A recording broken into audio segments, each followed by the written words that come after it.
I'm going to call this Town of Andover Board of Selectmen meeting, or our regularly scheduled meeting for January 17th, Wednesday, 7 p.m. And we're going to start with item 1, the Pledge of Allegiance. I pledge allegiance to the flag of the United States of America and to the republic for which it stands, one nation, under God, indivisible, with liberty and justice for all. Okay. We're going to move on to item 2, which is public speak. And we'll go in order. Diane Grenier. Oh, I hope you can hear me. Yes, we can. Loud and clear. Okay, sometimes I have problems with all these buttons. You appear to be doing good. Getting old is an adventure. Couple of things. One, I'd like to applaud Eric and Paula King for the video that they took of the new senior center / community room, showing us the progress and what it looks like and where we are today and the plans. And it's available on the town website, YouTube, I believe, and it was really good, and I appreciate that. I think others enjoyed it as well. The other video, of course, is the ride along with Zach Zito that Paula King did, showing us what it takes to be a snowplow guy. Very informative, lots of information there to learn what it takes to be a snowplow guy. It's not an easy task, and a lot of coffee required. So I applaud that video as well. I think those are good, and I hope to see more of those sort of things in the future. The other one is I just want to give a friendly reminder about the stumps at the Townsend Cemetery. It just keeps going. We do have the finances in place for that to be done. The next step is the town has agreed, the town tree warden, Jay Tuttle, has agreed that the last sugar maple is 80% dead, and the town would take that tree down. Eric has told me that is on the list. I hope that is on the list for early removal in the spring so that we can proceed with that project. So I just want to make sure that it doesn't fall off the list and that tree gets done. And the last thing, I know, Pocahontas here. I see. No. I was laughing at your fall off the list. No, it will get taken care of, Diane. Okay, fine. Thank you. And the last thing is, I just want to remind everybody. I did see it was Eric had posted it on the webpage about the veterans ceremony to be held on Monday, honoring those that served in the Korean and Vietnam War. 4 o'clock at the school. Susan Bysowitz is going to be there, and I did check the town calendar, and it's not listed on the town calendar. And maybe we can have that put on the town calendar so that remind people about it. And that's about it. I applaud you all for all the work that you do. All right, Thank you. thank you. All right, Linda Fish. All set. Okay. Fabian T. Hello. Well, What are we talking about the Joshua track now? no, it's just public speak, so you can hold off. And so I'm assuming John Hankins is the same situation. Bill Penn, same situation. Correct. Both Bill and I are here on behalf of Joshua's Trust. All right, we'll get to that during the agenda. Elaine Buchart. Hi. I did want to bring up the a situation that we have over at Community Voice Channel, the public access television station. We are losing our funding because our funding that we get is directly connected to cable subscriber fees.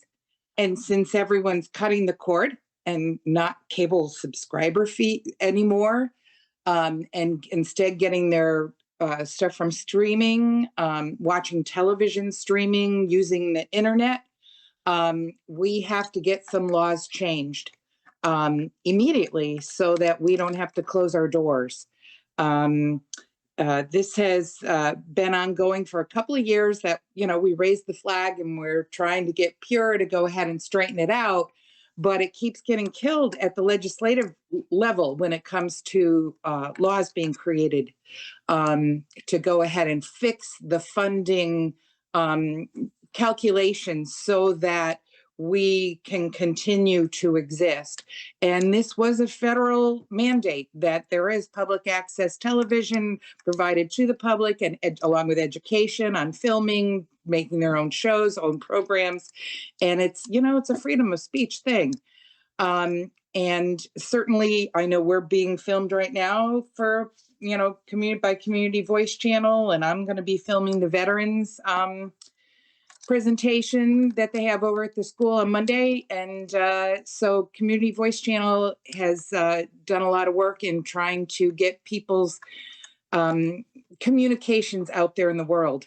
So I will be reaching out to a lot of people directly and a lot of organizations to get some letters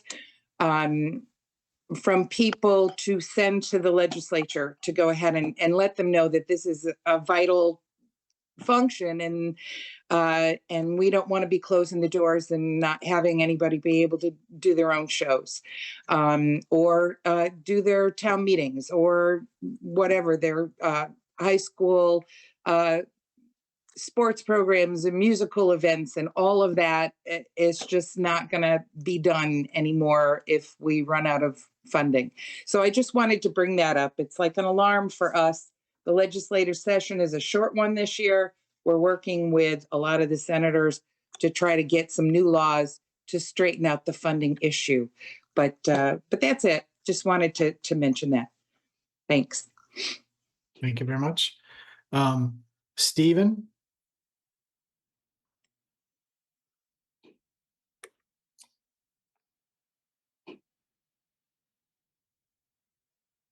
Okay, we'll move on. Joanne Ebert. All set, thank you. All right, did I miss anyone? Okay. Let's move on. I'm just going to ask Eric, the add deletes, is it deleted because of special meeting? Correct. Okay, I'm okay with that. Let's move on to item 3, treasurer's report. Eric? I don't have anything to talk about with the treasurer's report unless you have specific questions. I don't have anything specific right now. Anybody, any of the other members? Okay, and two things before we get started. One is Paula King is going to be with us at about 7:30. So I know she has, she's working, she's got an out of office appointment. So she's going to be joining us at 7:30. But I want to take Diane Grenier's point just aside, if everyone will let me. Not only was the information put up on Facebook, and I will be the first to admit that I am not a social media person. I don't deal with it. So if you ask me if I have a Facebook account, I personally don't. But I do want to tell you that I couldn't have been happier that Andover was presented positively in 2 articles in the last issue of the River East. And everybody understands the River East and what its value is, but I will tell you that one of the things I am so happy about the last Board of Selectmen and about this Board of Selectmen is we've never embarrassed the town. Not once have we embarrassed the town. And things like what Eric did and what Paula did are so positive and put us in such a positive light. I can't be happier. So I want to commend Eric and Paula when she gets on. I will let her know that personally, but I wanted to start that off. We as a board have been extremely professional, and the things that have gotten accomplished, I think, speak for themselves. But Yes, 2 positive articles. It couldn't have been a better week for Andover in the River East. So anyway, there we go. So treasurer's report. Anybody have any issues? All right, Eric, I will have some questions for you when I can access what I need to. There's some things that I need to talk to you about as far as information that we need to get resolved. And I will be with you probably tomorrow on that. Sure. Okay, board and commission presentations. We have the Garden Club budget request. Yes. Hi. Hi, you know what? Let me turn on the camera so you can see who's here. Yeah. Let's see if it works. Sorry. And I'm on the committee too, but I decided just to Hi, Elaine. hook Hi, on by Elaine. home. I'm not sure what's going on with my camera. Oh, wait, hang on. Oh, there we are. Hi. I'm Jeff Ballard and Grace is here with me. And we would like to review our budget requests for the community garden. Okay, Did you people receive the package paperwork that we gave you? Yes. There you go. It's in our package. Okay. We need a fence around the garden as soon as possible. The Board of Selectmen last year gave us $3,000, I think, out of a contingency fund to build the raised gardens.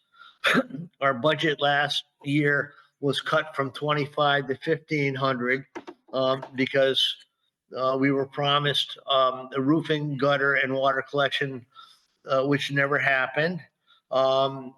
We need the fence. Approximately 400 pounds of produce was turned over to the food pantry last year, and we had at least 30% crop damage from critters. And so we are requesting $2,400 for a fence to increase our food pantry produce donations. Yeah, and that is something that we would like before the growing season, so that we have a chance to get it up and running. And for a budget, the request for 24 and 25 is $3,675, which includes the $1,000 for the roof and gutters that we didn't get last year. Andover Community Garden sign, the one that we had, is all rotten and went off to the transfer station. And bales of hay and 5 gallons of certified organic neem. It was all laid out on the pamphlet, on the package that you people received. Okay. And this information, Eric, you have it ready to go into one of the line items, or we don't have a line item for the garden? There is a line item for the community garden, but they're requesting money this year, right now. That's not Yes. budget. Okay, And that's not a me approval. But I would also say that I hesitate with the community garden and the construction going on right next door with the community center doing this right now. I have an issue with that. To me, that's not a great idea. And this is in pretty close proximity to the leach field, which also gives me a lot of pause with, jamming posts in the ground. okay, so understood, but this information is available for us. So that Jeff, if I understand this correctly, you're asking for money for this year that you don't have in the budget. That is correct. All right, That's that's $2,400 for a 6-foot fence, 300 linear feet to go around the garden. And in the end of the request, we had asked that, let me see if I can find it here. that the leaching field pipe be marked at the beginning and end of that pipe so that we could make sure that we're clear of the leaching field when we construct the posts. Then this would not, the fence would be installed the end of April, beginning of May, just before the growing season. Okay, so let's put this on to next, since you're asking for the money for this year, plus you're providing us your budget request for next year. Let's put the 2020, the current issue on for next month, because I'm going to ask Eric some specific questions as to how it would potentially impact the community center and what's left to do on construction related to the community center. And then we can evaluate if we can find the money for the community garden group. Okay, so Yes. we do have the information. Eric, you have the information for next year's budget. The information for this year's request will address on next month's meeting. Unless Yes, a member I think we, the I Board think of we Selectmen covered- has an issue. One second, Joe. Unless any other member of the Board of Selectmen has an issue. Nope. Okay, yeah, Jeff, what else? I think that the Grace and I and the committee have put together everything, all the information necessary in the package that you received with Yeah. line items and costs and everything. I do have all the estimates for materials and for the fence if needed. Okay. Let us put it on the next month agenda, and if the members need additional information, we'll communicate with you before the meeting. Thank you very much. All right, thank you. God. My phone. I keep thinking, where is my agenda? It's on my phone. Sorry. Item 5, Eric, appointments. Do we have anything? There are no appointments. There is one resignation. Go ahead, hit us with it. So Kelly Wood, who was elected to the Board of Finance, is not able to fulfill that role. So it is being advertised right now in the paper. We put it on the town's website and social media. That will be up to the Board of Finance to fill that vacancy. Okay. All right. Members of the Board of Selectmen, we should discuss that and sit there and see if there's any residents that we might want to make sure communicate with that role. So, Jeff, I've reached out to a few people who are interested, so we should have a few letters going in. okay. All right.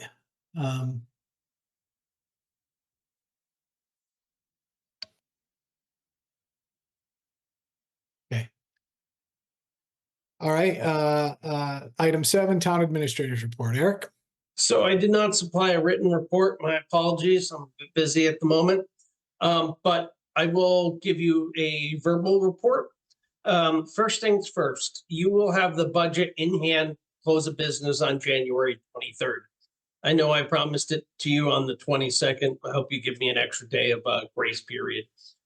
So given that, what I would ask is that you give me a list of items you want to discuss at the first budget workshop, and that at this meeting, which is farther down in the agenda, we start scheduling the budget workshops, because you as a board have basically until March 1st to work on the budget before it gets turned over to the Board of Education.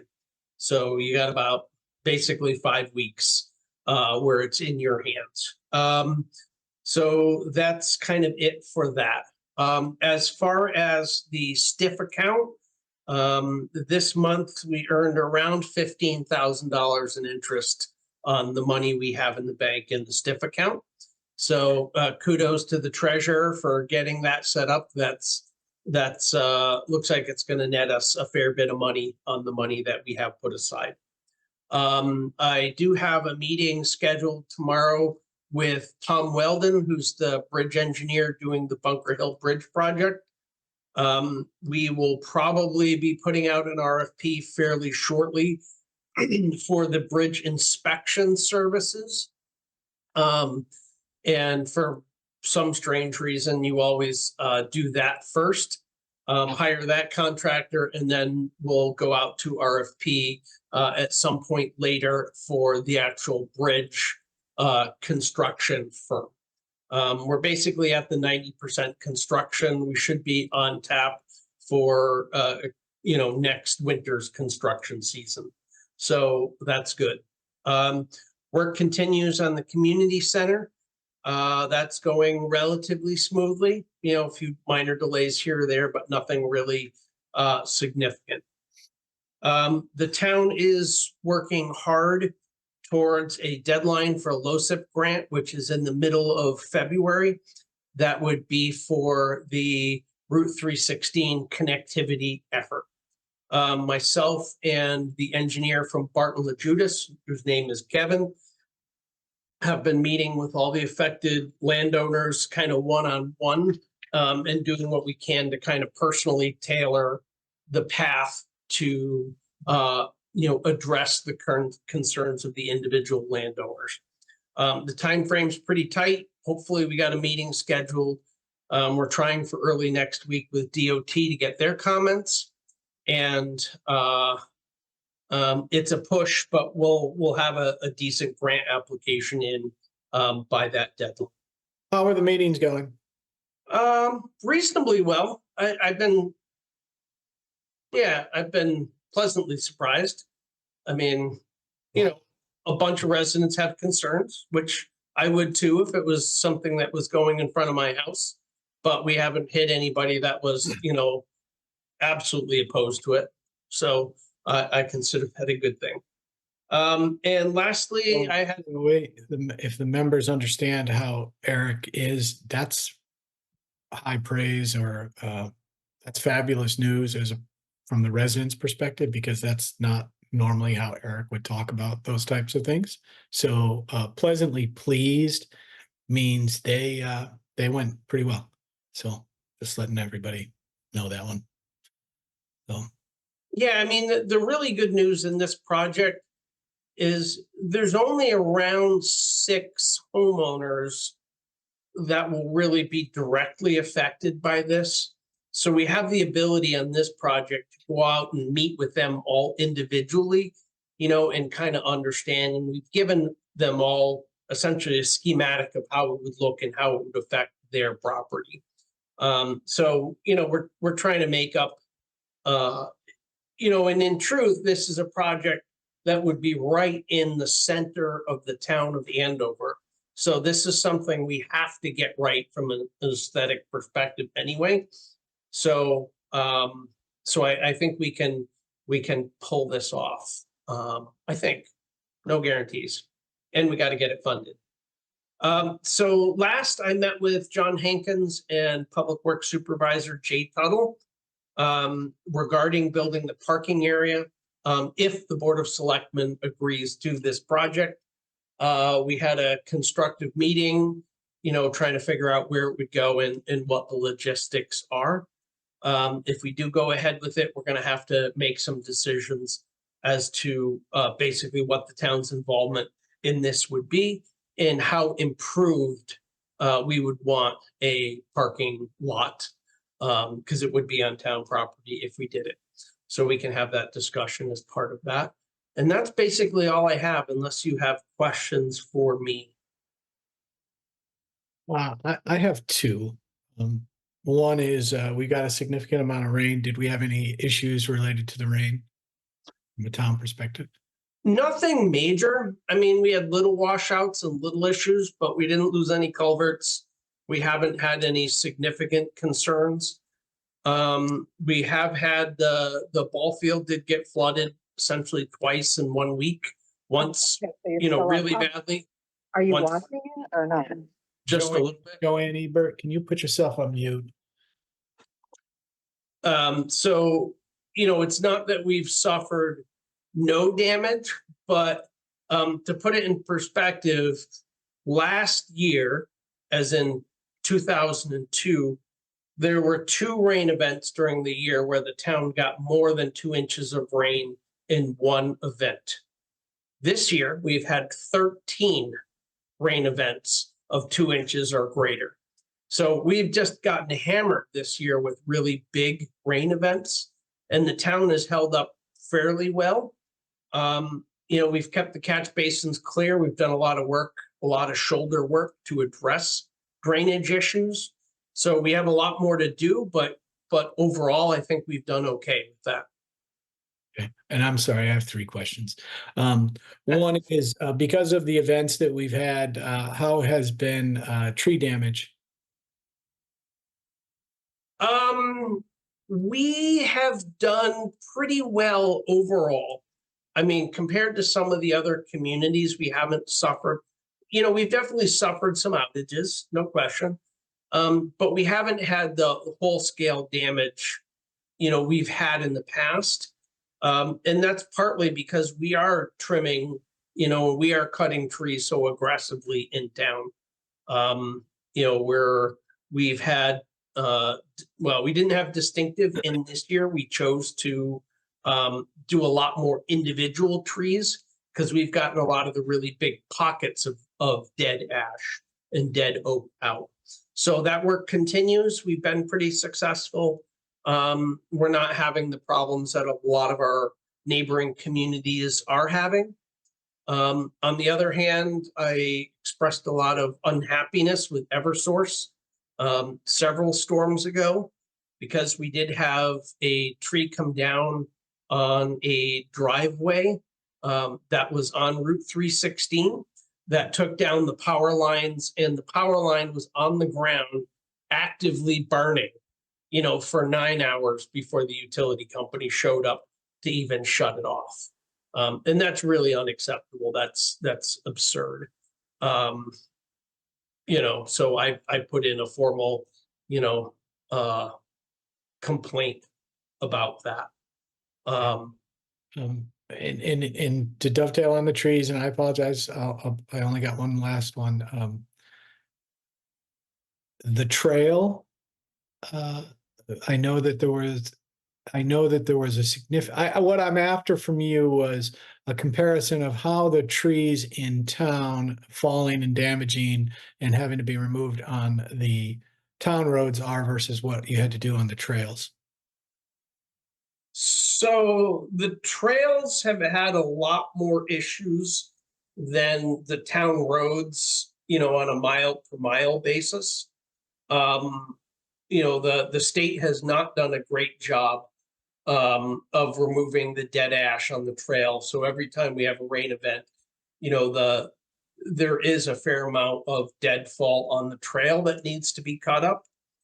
Sometimes that's public works if we have time, and sometimes that's DEP, but that is an ongoing problem, and DEP really needs to start doing the same thing, which is systematically removing the dead trees on the side of the Hop River Rail Trail. So we can sit there and take this as the town's program of removing its dead trees and spending additional funds on tree cutting has been successful. Yeah, I think it's made a huge difference. I think that's one thing we've done very well in the last, 3 to 4 years. Anybody else have anything? Because I forgot my last question. I know it's out there, and I'll get it to some point in time to Eric. But anybody else? They're trimming trees out in Chaplin and Hampton along the rail trail out there, Eric. I saw like a 10-foot swath on either side of it going out. That all the trees are knocked down. Hundreds and probably thousands. Who is doing it? I'm not sure. I didn't see anybody doing it. I just saw the aftermath. They're all piled up. Okay. So on the trail, Scott? Yeah, they're piled up on the sides. Side of the roads? No, the sides of the trails. Side of the trail. Okay. All right. Somebody's doing it. We should find that out in case Chaplin had a way to get to DEP and get them to do something positive for the trail. We should ask for that to happen for us. Okay. Anybody else? Jeff, Ann? No? Okay. All right, Eric, thank you. Yep. We're gonna move on to old business, so we're gonna get into our Joshua Trust discussion. So, Eric, what do we, where are we at and what do we wanna, have brought in front of the board? So at the last meeting, you had asked that the town notify all the abutters to the proposed trail via a letter, which we did send out. And I think probably Jeff Murray, you probably got a copy of that, I would assume. So we did send them out to all the residents. The only thing that was unfortunate is we did change the date for the Board of Selectmen meeting. Which was not what was in the original letter. Subsequent to that, and in your packet, there are a series of letters from the Conservation Commission and other homeowners. Mostly positive. There are, and I believe he's here today to talk to you directly. Thomas Fabian did write a letter with a whole series of questions.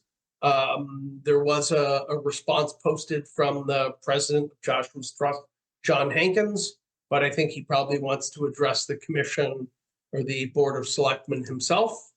And that's it for my part. I said we already had discussed with Public Works, building the, building the parking area. The Public Works foreman does have a little bit of concern about making sure that whatever we put in there doesn't impact the existing drainage that's on the side of the road. But at the same time, that area is scheduled for pretty extensive drainage work this season anyway. So I think we could probably do that as part of all the other drainage work we're planning on doing there. So that's it from me, unless you have any questions.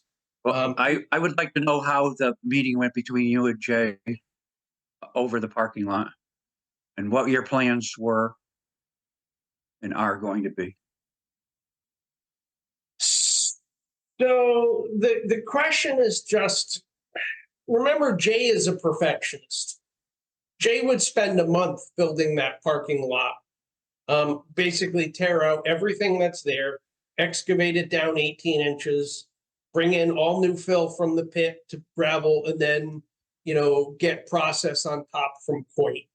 I don't think we can practically spend that much time and energy on that, nor do I necessarily think it's appropriate for a lot that's basically a trailhead, for a low impact trail. So I think we'll have to trim down his desires on how much he would want to do to address that. We also spent a bunch of time looking at the property and figuring out how we can get equipment back in there to remove all of the junk that's on the town's property. Because as you remember, there's a ton of tires, a ton of rusted metal, some cans, and a bunch of other junk on there. But in truth, it's town property and, it's conservation land, so we should be doing that anyway. So this kind of will spur us to be doing that. It does look like there's the old path that goes in there that would be fairly easily accessible, maybe not to a loader, but certainly to the smaller equipment to go in and remove the tires and other junk that are there. So what was Jay's plan going to be, and what was the cost going to be? He has not given me a cost yet. What we were talking about doing is essentially just charging Joshua's Trust for materials and charging the cost for the labor, and then just using our equipment to do the work. With the brush to open it up, what are you going to do? Chip it all? Yeah, so that's an open question, what the best way to do that is, but Jay feels that the easiest way to do it is just, use the excavator with the thumb and just basically grab the brush and then feed it all into the chipper and chip it all up. And that's how he would approach it.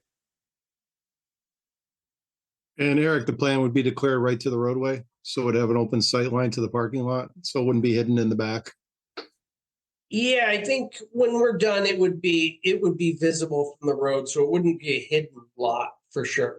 Yeah, I just don't want to have it hidden, because people would park back in there and, for other activities. So, Yep. I would say the width of the lot should be the width at the road also. So that you can see straight into it. Not a parking lot, just with a one car driveway going into it or something. I would like to see the same thing that Jeff Murray's talking about. I'm not sure I quite understand what you're asking. So that when you come down the road, you can see the whole parking lot. Not a hidden parking lot. yeah, so it's not obscured by brush or trees. Yeah, that could definitely be accommodated there. And we're not talking about a big lot. We're talking about probably a lot for 4 cars. So, roughly a 40 by 40 lot with a drive in. So you drive straight in and you essentially hang a right turn, park, and then you back straight up and then you're out on the road. Well, so you're pulling forward when you're leaving the property. I mean, I can certainly get you more details before we agree to go ahead and get you a more fleshed out plan for a parking area if you want to see that before we proceeded. Yeah, I would like to see the cost too and make sure that's acceptable to Joshua's trust before we ever moved ahead with this. That would have to be settled too, to make sure that those costs are acceptable.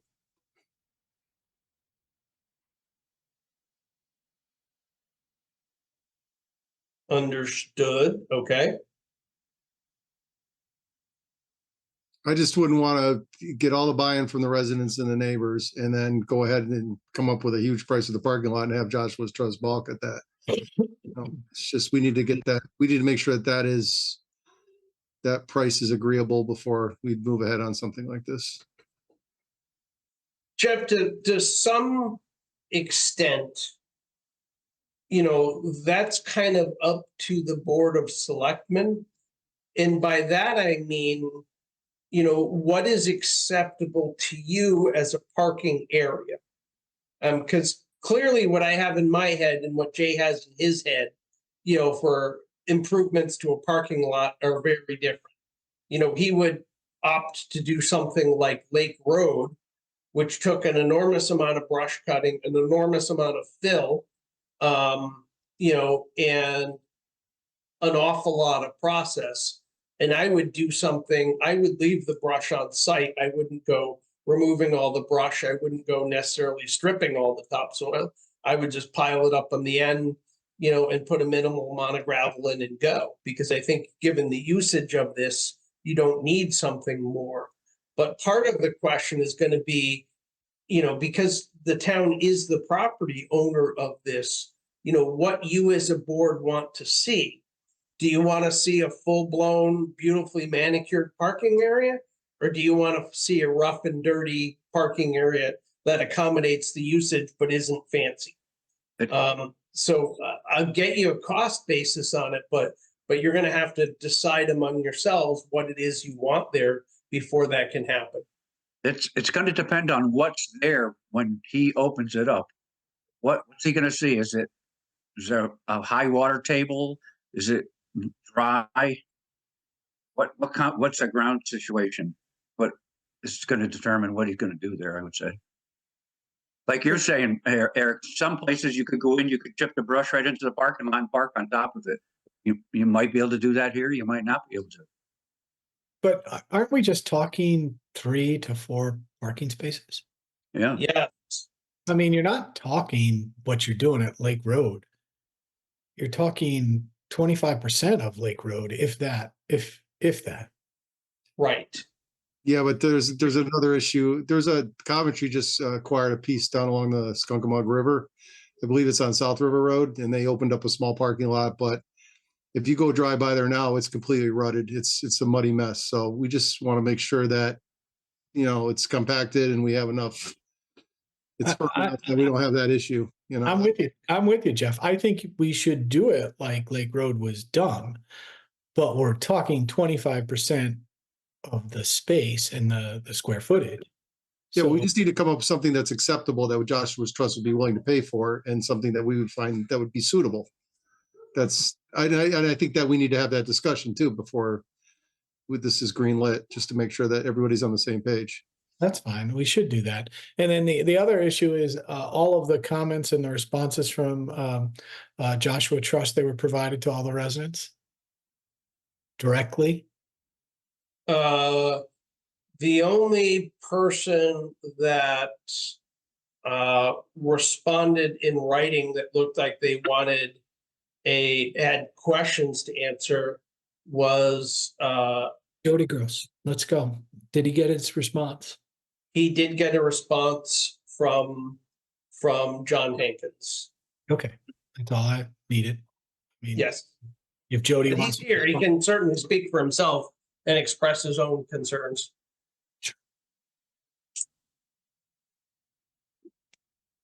Hello, does that mean I'm up? Sure, why not? Yes, sir. Well, thank you for listening to me. I did get John Hankins' memorandum. Honestly, it's basically a whitewash. But let me start by saying I'm not opposed to trails next door to me. I'm opposed to the misuse of those trails. There is a history of motor vehicles in those woods.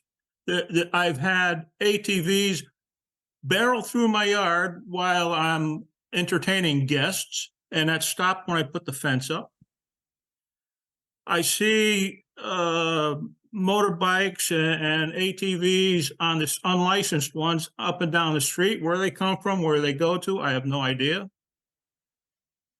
And you're talking about putting a parking lot out in front of a trailhead, and I'm thinking that's an open invitation for these people who are coming up and down the street to enter those trails. I further think that some of the misuse of those trails may well come from the abutting homeowners, their kids and or kids' friends. My issue is, and perhaps John Hankins is right that it's not really a problem. Maybe Eric is right. This won't become a problem. But what if it does? Who's responsible for dealing with it? Do I get to be the policeman here and make the call whenever there's somebody out in the woods, or am I just supposed to ignore the goings on? Well, if you ask, if you keep going, Mr. Fabian. Go ahead. What, and I'm not the only, I don't know if this, I don't know this person, but I see one other house that is exposed to this trail. I don't know if that person is here or even responded, but I'm not the only homeowner that would be impacted by this. Now I see that, and I listen and I hear, it sounds like this got the green light. I mean, I don't see it not happening. But there's no plan here for any kind of surveillance. There's no suggestion on how there might be a way to stop misuse of the trails.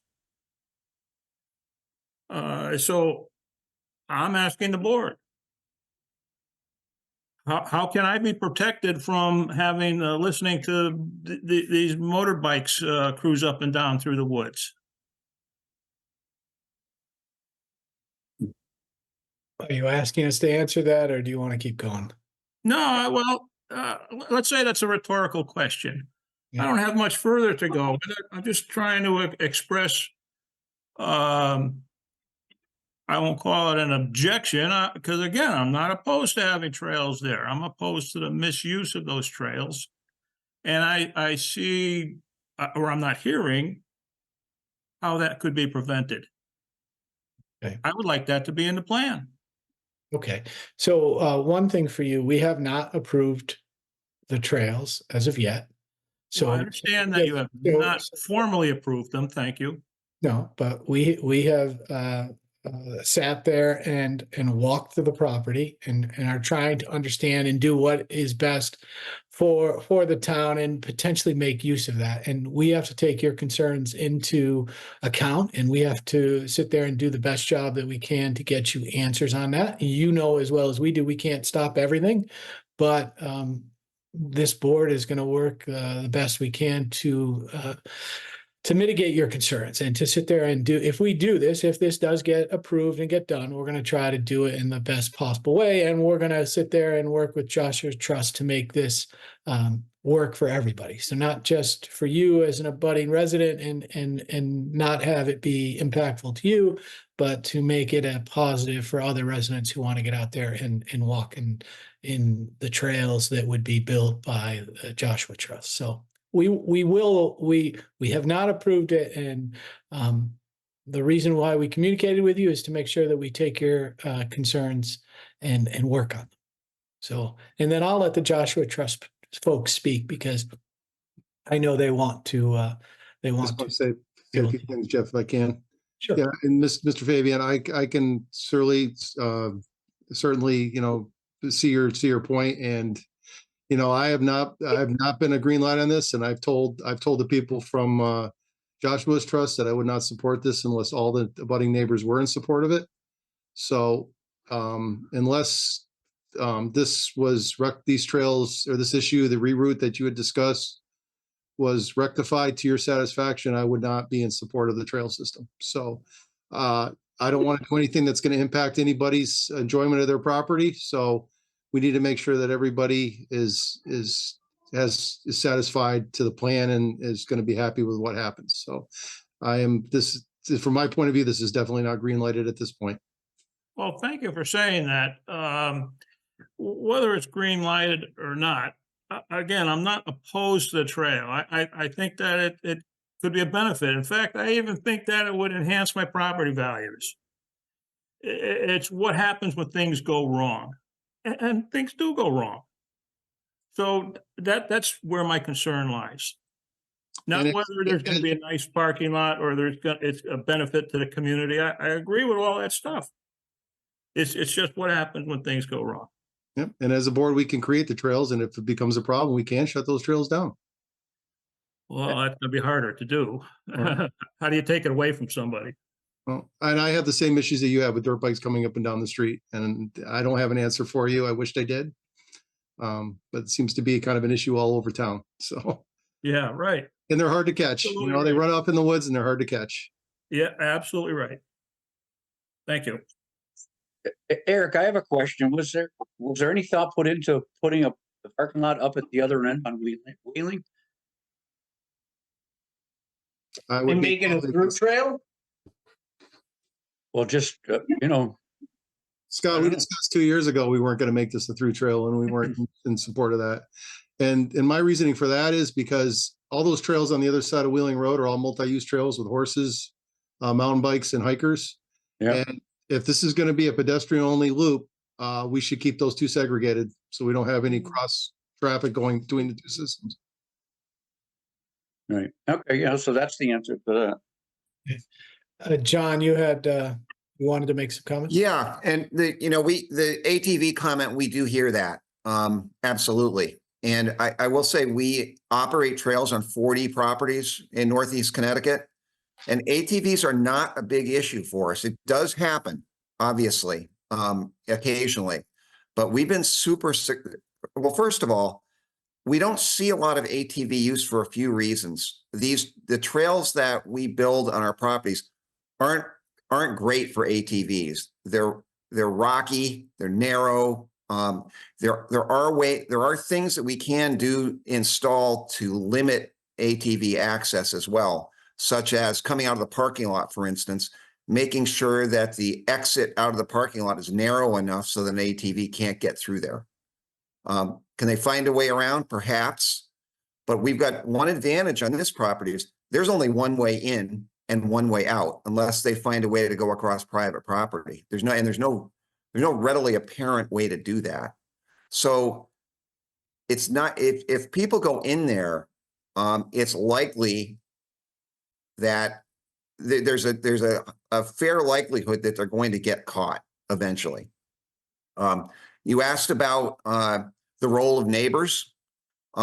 Joshua's Trust likes to know our neighbors, and I think, Mr. Fabian, we've met you out there in your backyard at some point. What we tell all of our neighbors is, if there's an issue, give us a call. We understand the police can't respond to everything, but if there's an issue, give us a call. What we've done on other sites, the few times we've seen ATVs, is I think you mentioned they might be neighbors coming in from somewhere. Well, this is what I've done. I've followed the ATV tracks out to the neighbor's house, and I've knocked on the door and had a little discussion with them, and that takes care of it if we are able to find the right house. In other cases, we put up game cameras, identified the individual, knocked on a few neighbors' doors, and very quickly figured out who it was, gone to their house and had a discussion, took care of it. Those are unusual cases, but when they have occurred, we've been able to address it. And right now on our 40 properties, I can't point to a single property we've got where ATVs are an ongoing issue. Are you referring to ATVs as the quads or the motorbikes, or both? The motorbikes can be more of a challenge in that they can find their way through narrower spots, but it's the same principle. Well, if you're that proactive about it, I feel better. I see it becoming less of a problem if Joshua Track it has that proactive stance with regard to the misuse. I'll also say this: Andover has a track record with policing ATVs. Look at your rail trail. That used to be ATV superhighway, and it was a real problem. Now that there's a fair amount of use on that trail, ATV use is limited to, there's almost none. And if they're out there, it's in the middle of the night. But you don't see ATVs on that trail in the middle of the day anymore. Fair enough. One thing I did want to correct you on, John, is they can't get access through town property off of Wheeling Road. And that was my reason for not putting that trail in and not putting a parking lot there, because I do not want to have motorized access or any kind of equestrian access to this trail loop. It should be pedestrian only, closed loop, no other access outside of that. So, that's why I would strongly be against that connector trail that we actually talked about preliminarily connecting to Wheeling. Yeah, and what you just described is the plan, that right now there's no connection. Yep.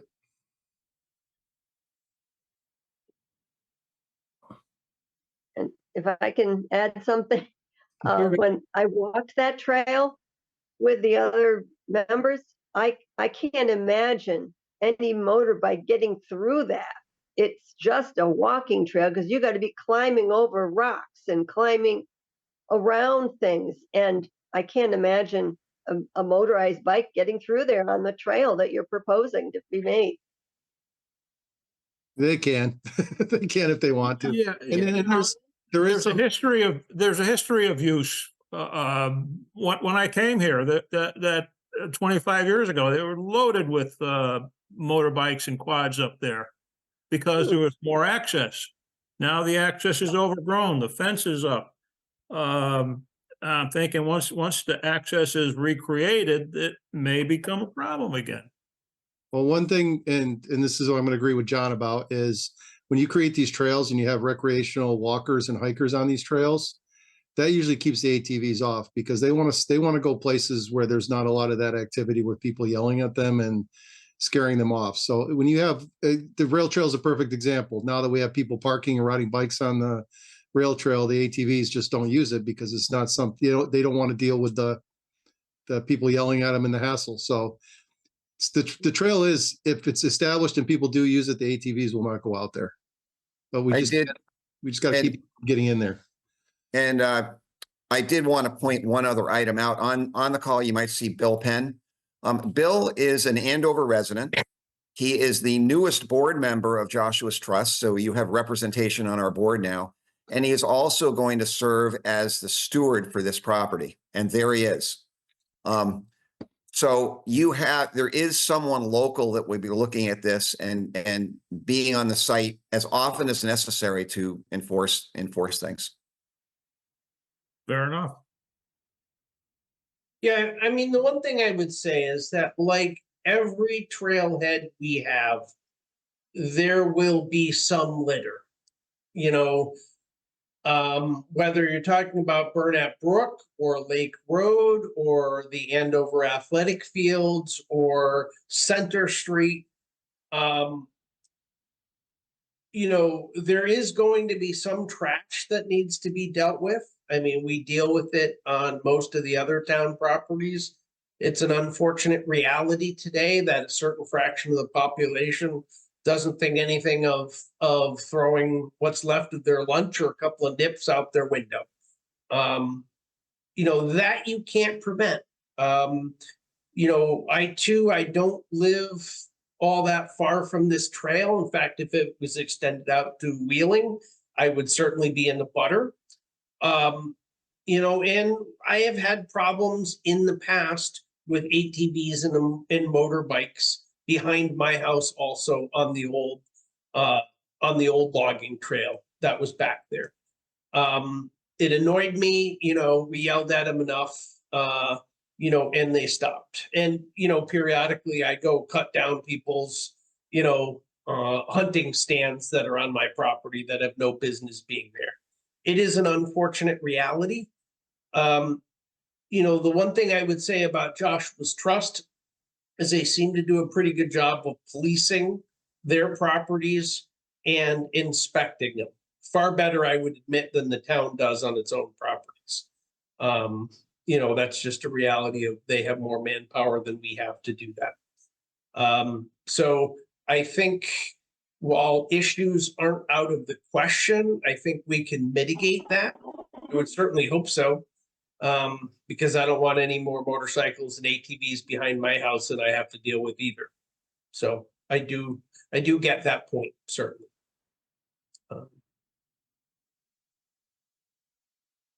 I have one more question for John and Tom. I know, Tom, you'd questioned that one section of trail that went down behind your property, and I saw something in the packet about a reroute. Yes. Is that something that Joshua's Trust was amenable to, or has that been discussed between the two of you, or? We have not discussed it, but John seemed to think that a realignment could be done. And I think it would make the trail more walkable, because the way it is now, it leads near to a cliff. I think there's an easier way to get around it, and I wouldn't have people at eye level with my bedroom window. Yeah, it's very typical for us to work with landowners. If there's something easy we can do to remedy it, and I think here there is. Thank you. Yeah, is there any possibility that the two of you could get together and work up a plan that Tom would be acceptable to? Absolutely. Yeah, John, I'm here most times, so next time you're in a neighborhood, just stop in. All right. Okay, obviously, we're gonna have to push a decision on this off till next meeting. And we'll get it done next meeting, if that's acceptable to everybody.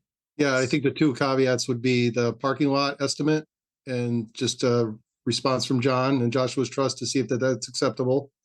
And if Tom could send the selectman an email after he meets with John with the outcome, and if he's acceptable to that and supports the trail at that point, then we can move ahead. Okay. And I will tell you, Joshua's Trust did put it into their response that they would sit there and work with Mr. Fabian on the. They did. They did. Yeah. Okay. So again, my question for the board is, what specs are you looking for? What level of finish are you looking for in the parking area? Well, let's agree on the number of spots. So Joshua's Trust, how many spots do you think are needed at that spot? We like to see 4 to 6, something like that. Okay, 4 to 6. So let's go 4 to make it smaller, right? I kind of disagree. I think we should probably go on the bigger side, make it 6. We're still gonna have to make room to turn around and get in and out. I mean, if there's two people that meet to go walking with their dogs, I mean, you're talking 2 cars right there. So if we're talking 6 cars, you might have 3 pairs of people out there walking at one time. They Okay, might not everybody come in the same vehicle. So I'm not stuck on 4. So Yeah. 6 is fine. Yeah. Anybody else have a problem with the number of spots? And, Six is good. Paula, Get a thank you. diagram? Can we get a diagram of how that lot is going to be positioned compared to the street? To see how it is. Is it going to be completely open like the one on Lake Street, or is it going to have a driveway going in? Can we get a map of that or a drawing of that? You can get whatever you want. I mean, But Eric, again, aren't you what do just you coming- want? aren't for you just material? coming right off the road and it's 6 spots off the road? Isn't that the Yes. easiest thing for you to You're do? gonna come in off the road, you're gonna take a right-hand turn and you're gonna park. You're And gonna, you're gonna have 4 to 6 spots lined up. So you drive in, take a right into the spot, and then you're gonna back out in the other direction and drive out the road. okay, and if we wanted to make this less accessible for an ATV, not necessarily a dirt bike, because you're not going to be able to, but we could put a fence similar to what we have down at the, and I know this is money, but please, but a fence similar to what we have down at the ball field, to sit there and block off the parking lot. I know Eric is looking at, that's money, and I know what it is, but we could do something like that to sit there and limit access if we needed to. So that should be the consideration, is some type of space that is, could be rocks, Eric, it could be anything we have. But I would sit there and say it needs to be similar to what you've done at Lake Road. That looks great. I mean, and it does create a significant amount of access to the community to be able to get onto the rail trail. So if we did it there and we did it, reasonably, we were very cost conservative on that. We did it right, but it's done well. That's what you should try to do at this place, at this location, if we're going to do this. So that's what I would ask to have happen, but other board members, and I'm sorry, I wanted to welcome Paula King to our call. You can see by the black box down there, or rectangle, that she's also doing a drive along with us right now. So, Yeah. Paula, thank you for joining us. So anyway, that's what I would ask, is that Eric, that you do it in similar manner to the Lake Road access. And give us the costs related to that. And so then we can decide what we need to do related to Joshua's Trust and what we need to do as a town. So, yeah, and boulders are fine. Something similar like Mansfield Hollow parking lot, something like that, lined with a boulder so ATVs couldn't ride through there, just spaced together. There's plenty of boulders over there. Yeah. Okay. So we can do that. Be We can careful pull all about the what wrecked trees. cars out of the woods and line it with wrecked cars if you want, make it historic. yeah, that's good. We're trying to move on, Eric. So does anybody else have any issues that they want Eric to address as he does this? No? Okay. All right. Thank you very much, everybody, for your time, and we will eventually get this done, or not, but we'll eventually get to an answer. So let's. We just want to do it right. That's all. So. All right. Thank you. All right. Thank you very much for your time. Thank you. All right. So if we move on, now we're moving on to 8B Community Center Construction Update. So construction's going reasonably well. We're on hold for a couple things that should be addressed fairly quickly, hopefully, which is getting the design for the fire alarm system for the building. And then we're waiting on BSC or BCS engineering to do the stakeout of the septic system, because that's a requirement of Eastern Highlands Health District before the contractor gets in there to put in the additional piping for the septic system. So those things are ongoing. No serious delays in the project, moving along reasonably well, all things considered. Any questions from any of the members on the community center? All right, it looks good, Eric. 8C, signs at Veterans Memorial Field. Hold on, before we do that, Got to do that construction order. is a change order request. If you remember, the initial contract was the base bid that they provided us. And then the group that was looking at this came back to them with a series of revisions to that they wanted to see incorporated. And we started construction having signed for only the base bid. So this is a change request that includes everything that we did that was not included in the base bid. So obviously, I'm not signing that until you all as a group agree to that change order. And Scott and Jeff, but I'll go Scott, this is appropriate numbers as far as you're concerned related to committee. Yeah, I've looked at it all over. Me and Eric have had many meetings over this with the construction people, and most of the stuff has already been worked into the number. Okay. Good. Um, Eric should just sign it. So do you just want to make a motion on that? Yeah. I motion to have Eric sign the construction change order. Right. I'll second that. Okay, any further discussion?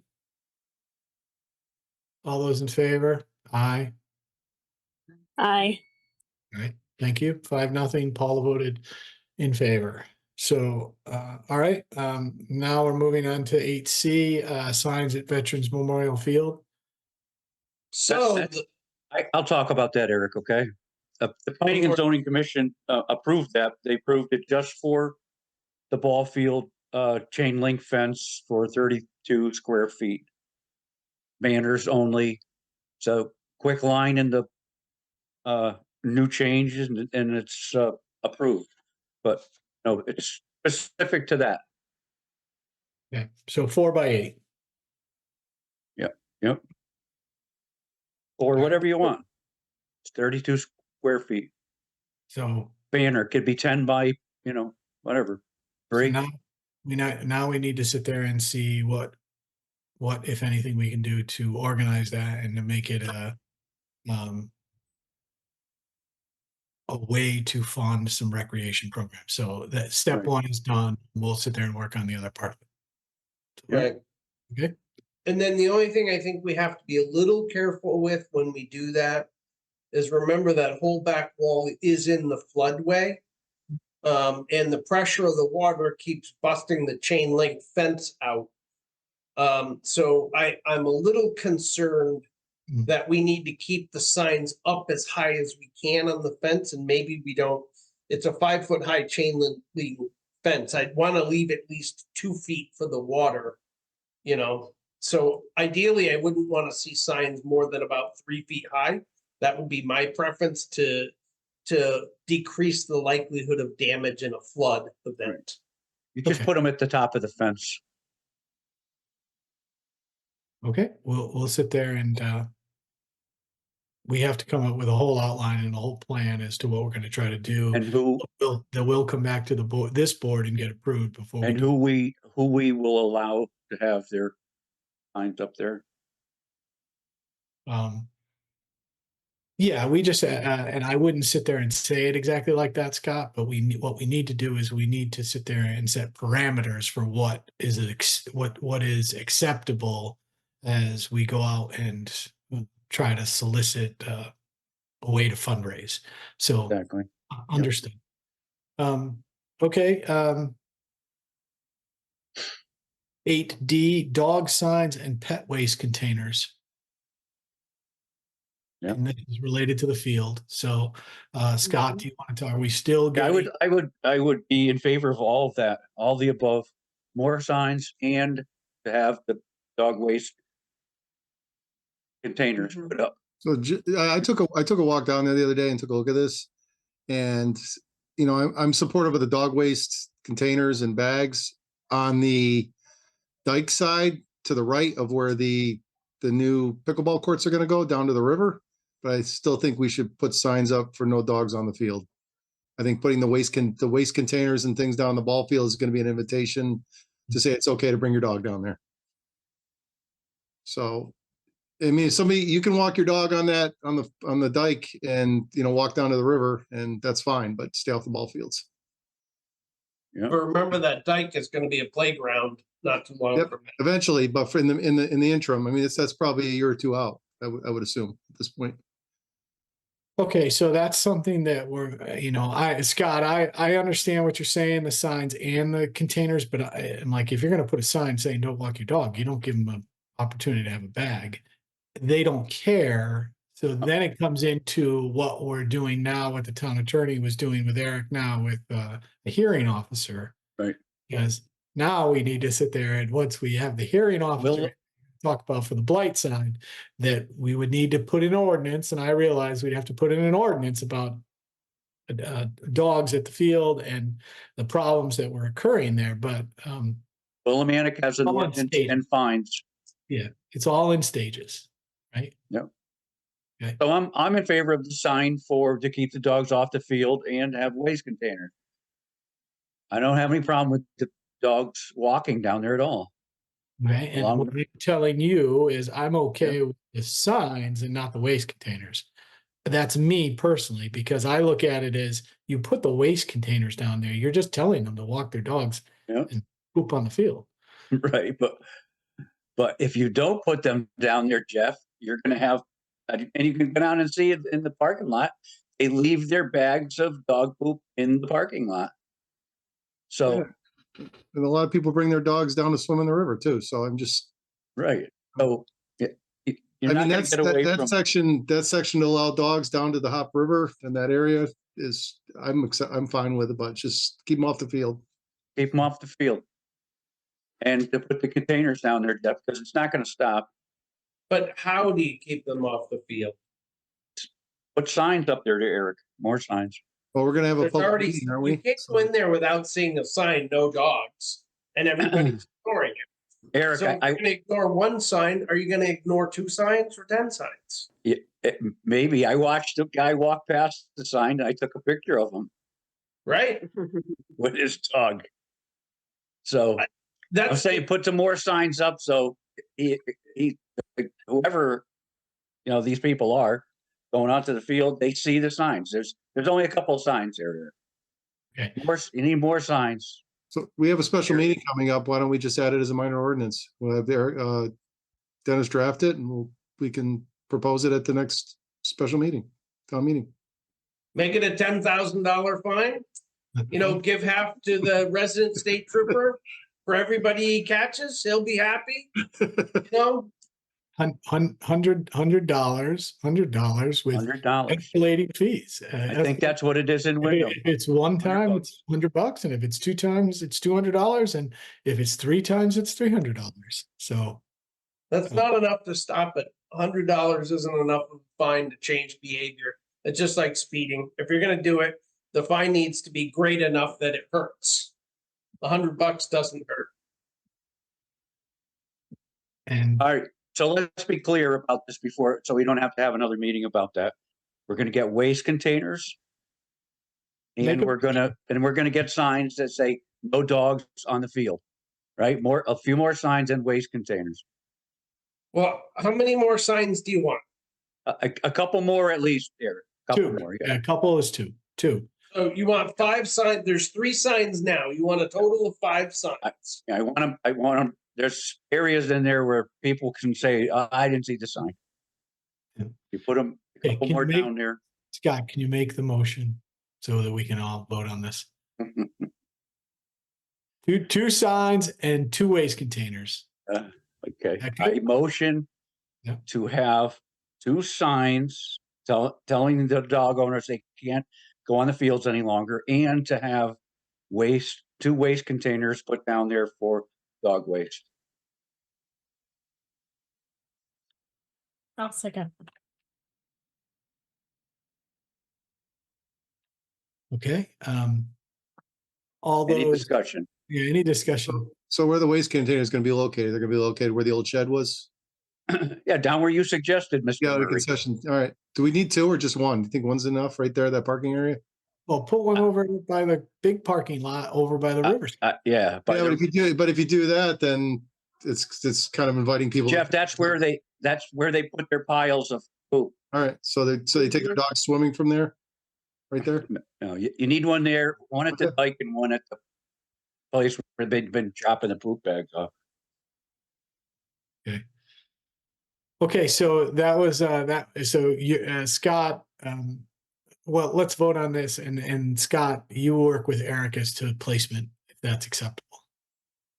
So, any further discussion? Any other questions about waste containers and signage?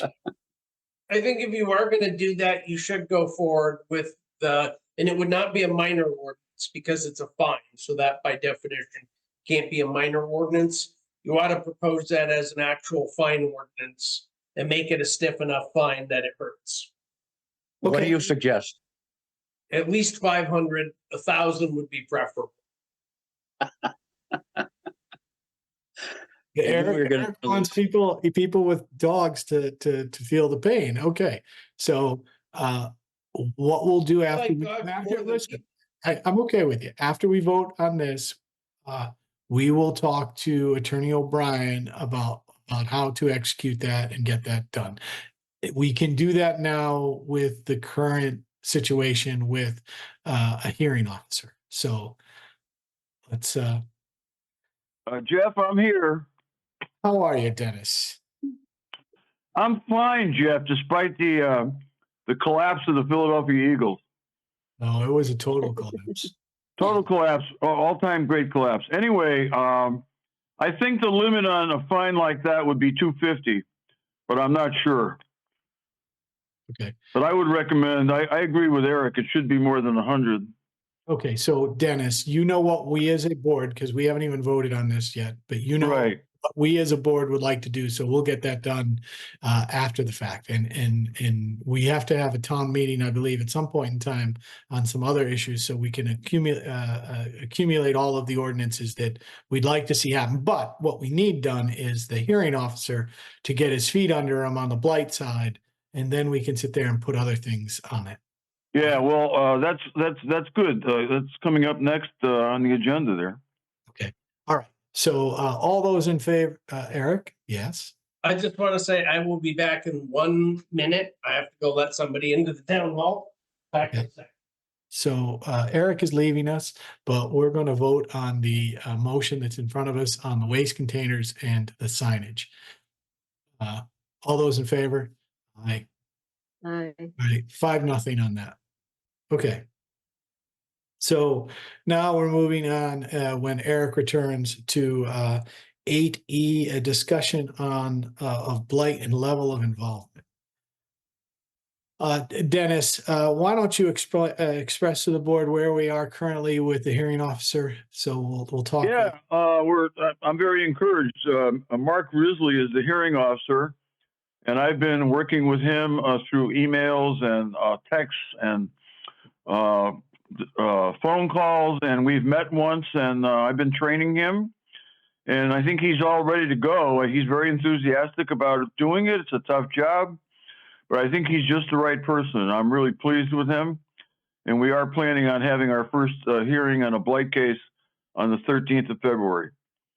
So I'm very, very enthused about it, and I think it's really not easy sometimes to get somebody to agree to do that. And he seems to be smart enough, strong enough, tough enough. And I really enjoy working with Mark.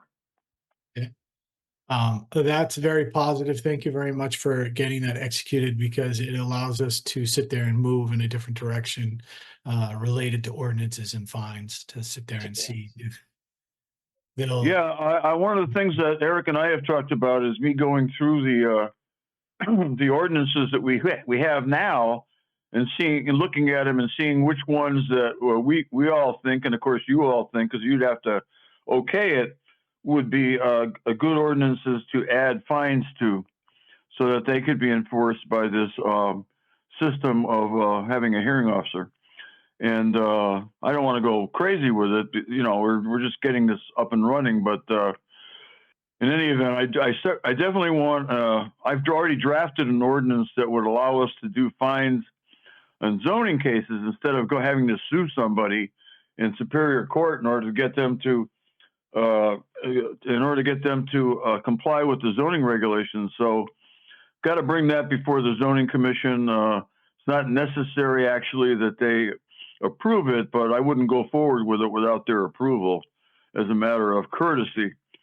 And that's what we did in Chaplin, and we especially in Mansfield. Mansfield, I have a long history of doing it in Mansfield very successfully. It's a great way to save time, and it's a great way to not so much to make money, but to to get compliance with town regulations and rules. All right. Eric, do you have any input on the discussion of blight and level of involvement? Nothing specific. I do agree that we need to keep doing blight enforcement, but being reasonable about it. I think as long as we keep going after just the worst offenders, that's a reasonable use of the statute. Yeah, that's all I have to say about that. Which problem is it that Dennis is going after on February 13th? Which case? Yeah, what case? Yeah. 664 Route 6. Okay. I don't want to discuss the case, frankly, in open session to any extent because it will be subject to a hearing, and I don't think it's the kind of thing that if you wanted to discuss the case, we'd have to go into executive session. No, it's fine. We don't need to discuss the case, but all right. What I would ask you, Eric, is next meeting, can you have the updated form on the blight cases in the package? I know you didn't have anything in your written for your administrator's report, but if you could include that, that's always helpful for the other members and for myself to understand where we're at. Yeah, I had meant to get one from Jim Hallisey, but he is sunning himself in the Bahamas at the moment. Good for him. Okay, no problem. Next meeting. All right. 8F Hendy Road, Buddhist Road impacts. Anything specific or just what we talked about last meeting? Yeah, Paula asked that this be put back on the agenda, so I did. Last meeting, we were talking about, I guess there was a concern with a culvert or something over there. So I didn't know if we had an update on that or wanted to continue to discuss some stuff about this. So I put it on there to just continue the discussion because I don't think we came to a conclusion last month. I don't think we came to a conclusion, but we did talk about the parking along that along the road that is back there. That's right. We were concerned about the parking and the weight on the road. So I don't know how. I don't think that we left off with. I don't think we came to a conclusion on how we were going to handle that. So I felt like we had to continue the conversation. We didn't. We did not. We talked about the condition of the culvert. We talked about the culvert collapsing if there's too much traffic on that road, and then shutting that road down and putting the entrance to that road from two sides, not one side. So we talked about a lot of stuff. I just don't think, Paula, we can, unless we want to go to them and put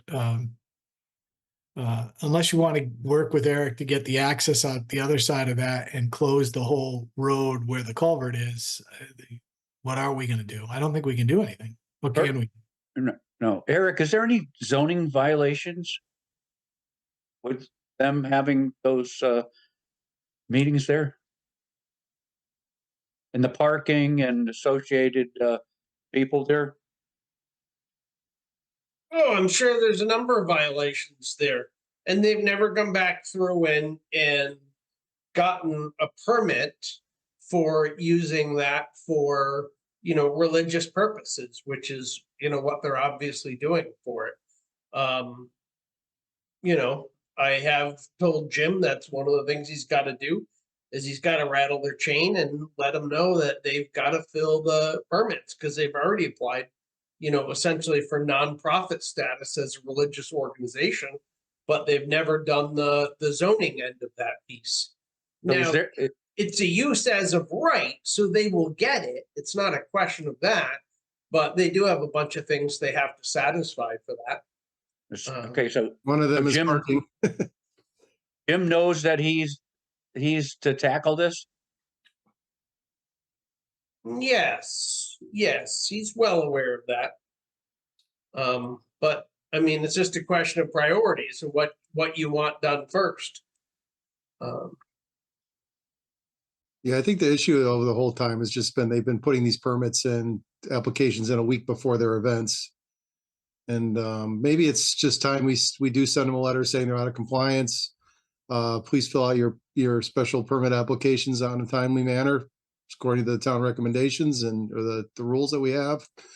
And if they don't, we'll have to start doing some parking enforcement or no parking signs like we did on Shoddy Mill. Or if they are a church, do they need to have,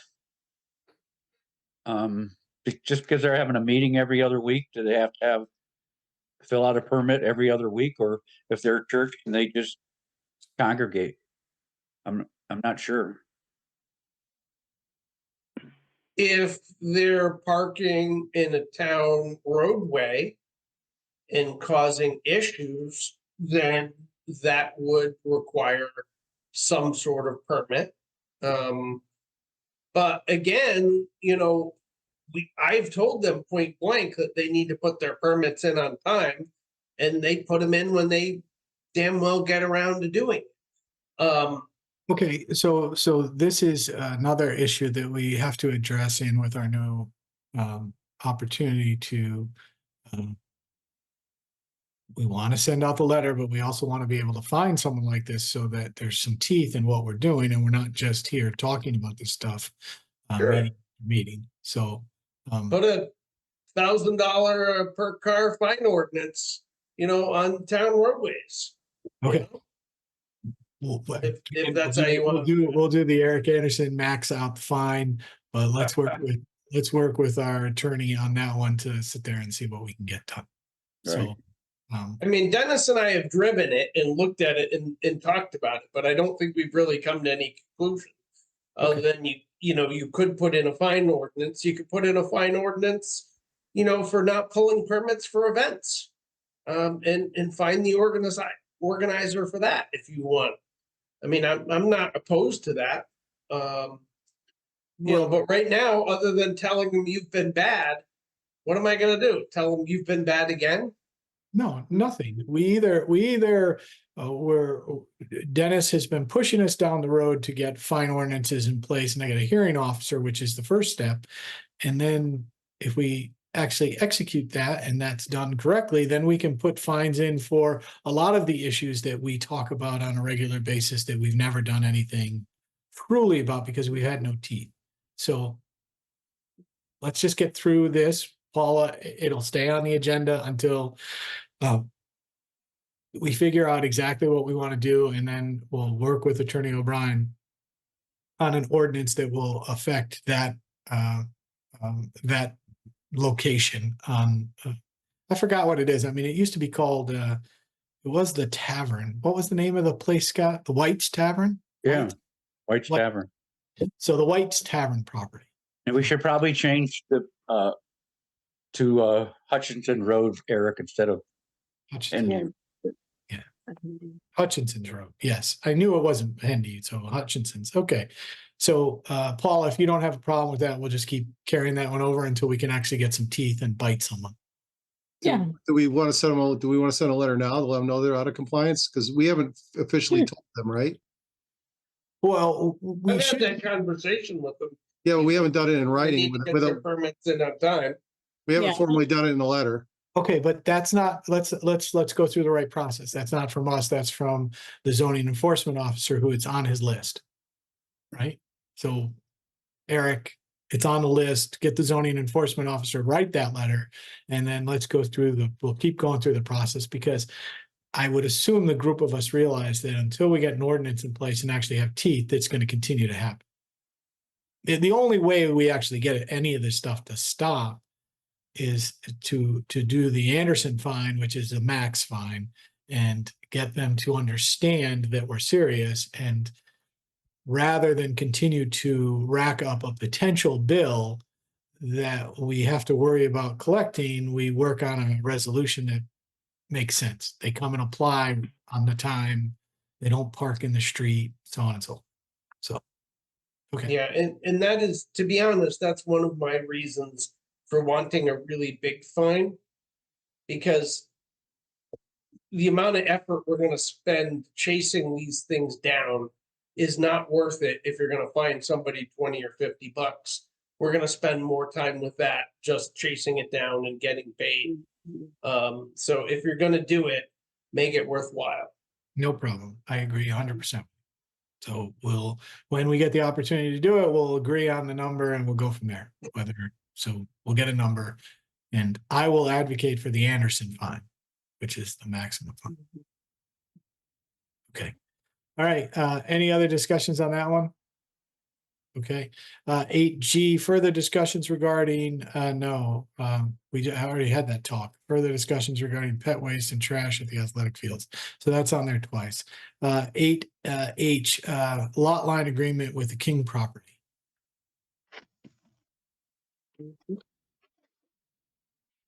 So I know, Jeff, I was seeing documentation back and forth with you. I guess I would ask one question. When I looked at these records, and it was page 32. Scott, is that the actual acreage, 32.97, which was the original acreage? No, original was 17.9.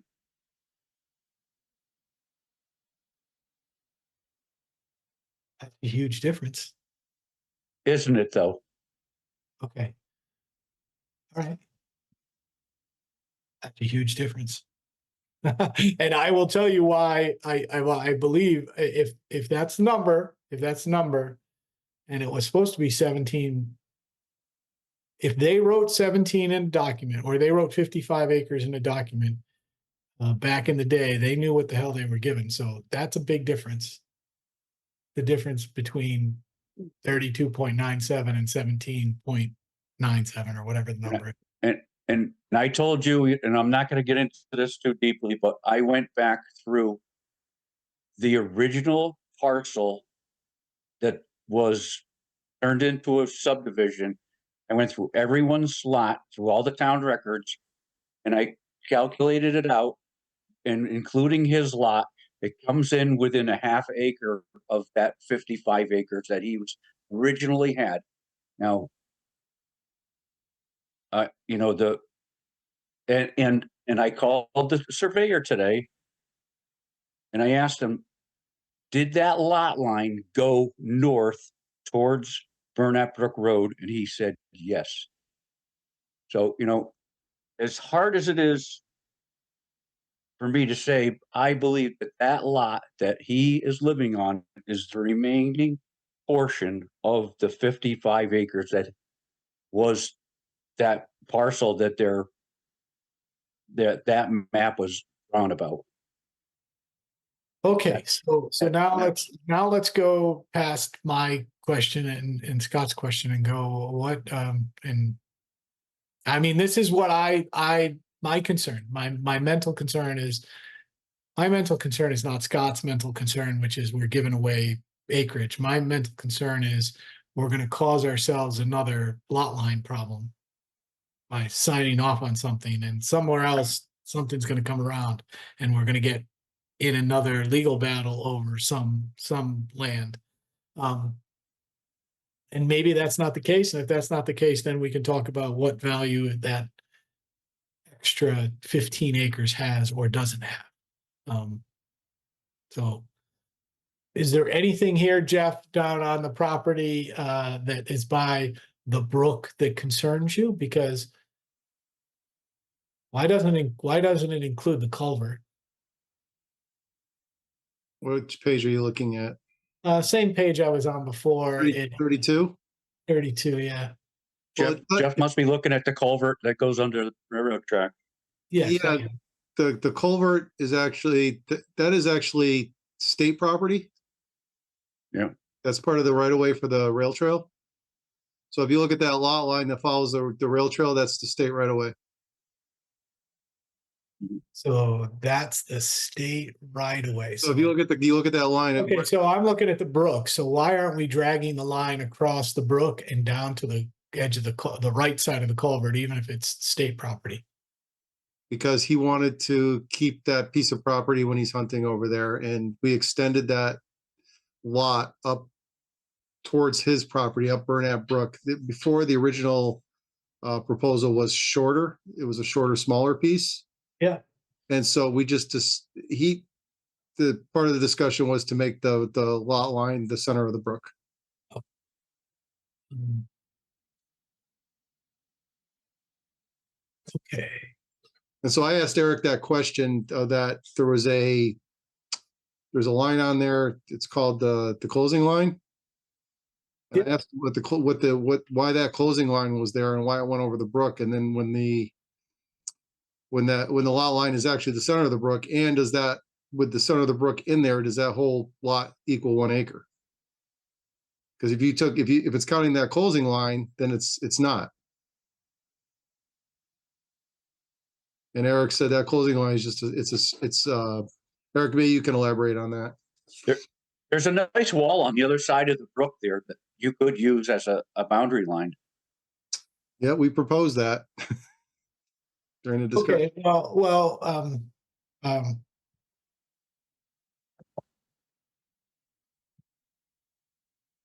Okay, okay, this is one of those that I'm going to recommend that we communicate about this one, because unless the other 3 members, because I know where Scott's going to go, that's a huge difference, 33.97 acres to 17. That's a huge number. I really, I just want to make sure that whatever we sign, wherever we're at, we are all in agreement that we're getting the right value back for the community for what we're doing, which I get that the brook is a value and the parking area is a value. But we also need to verify that we're not making a mistake in signing this or setting a lot line agreement. And that's just my concern. Well, Jeff, one thing to consider is we don't know if that original, 18 acres was actually accurate. We think it was more, and it was just always, that deed was filed with less acreage than it really was. And they were paying taxes on less acreage. So that was part of the argument too, is that. Yeah, but I think that's what Scott was saying though, Jeff, is that it can't be anything but what I said. I'm sorry, but yeah. But Eric, what Scott did that I read was he went back through the original deed, which is 55 acres, which includes all of the housing developments up on Burnett Brook. Yeah, Burnett Brook. So who was the first selectman that lived over there? Ed Turn. Ed Turn, yeah. So Ed Turn's property and all of those properties were inclusive in that, correct, Scott? Right, yeah. Okay. So that's the issue. If that totals 55 acres and, well, I can't tell you right or wrong. And I can only tell you that now we're just in a situation of making a deal that's in the best interest of the community.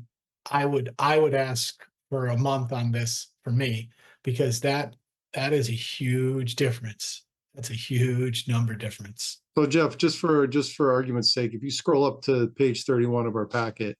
Yeah. If you look at the neighbor, I think their name is Cross. Yeah. That deed shows the King property is the abutter on the bottom side of that. It shows him owning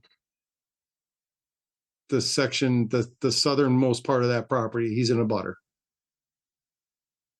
Okay, And if you look at where his barn is and the split rail fence, how it goes down towards the river. I mean, if you got a better way that you think that property should be, then I'm all ears, because I've reviewed this a lot and there's really no way to tell for sure.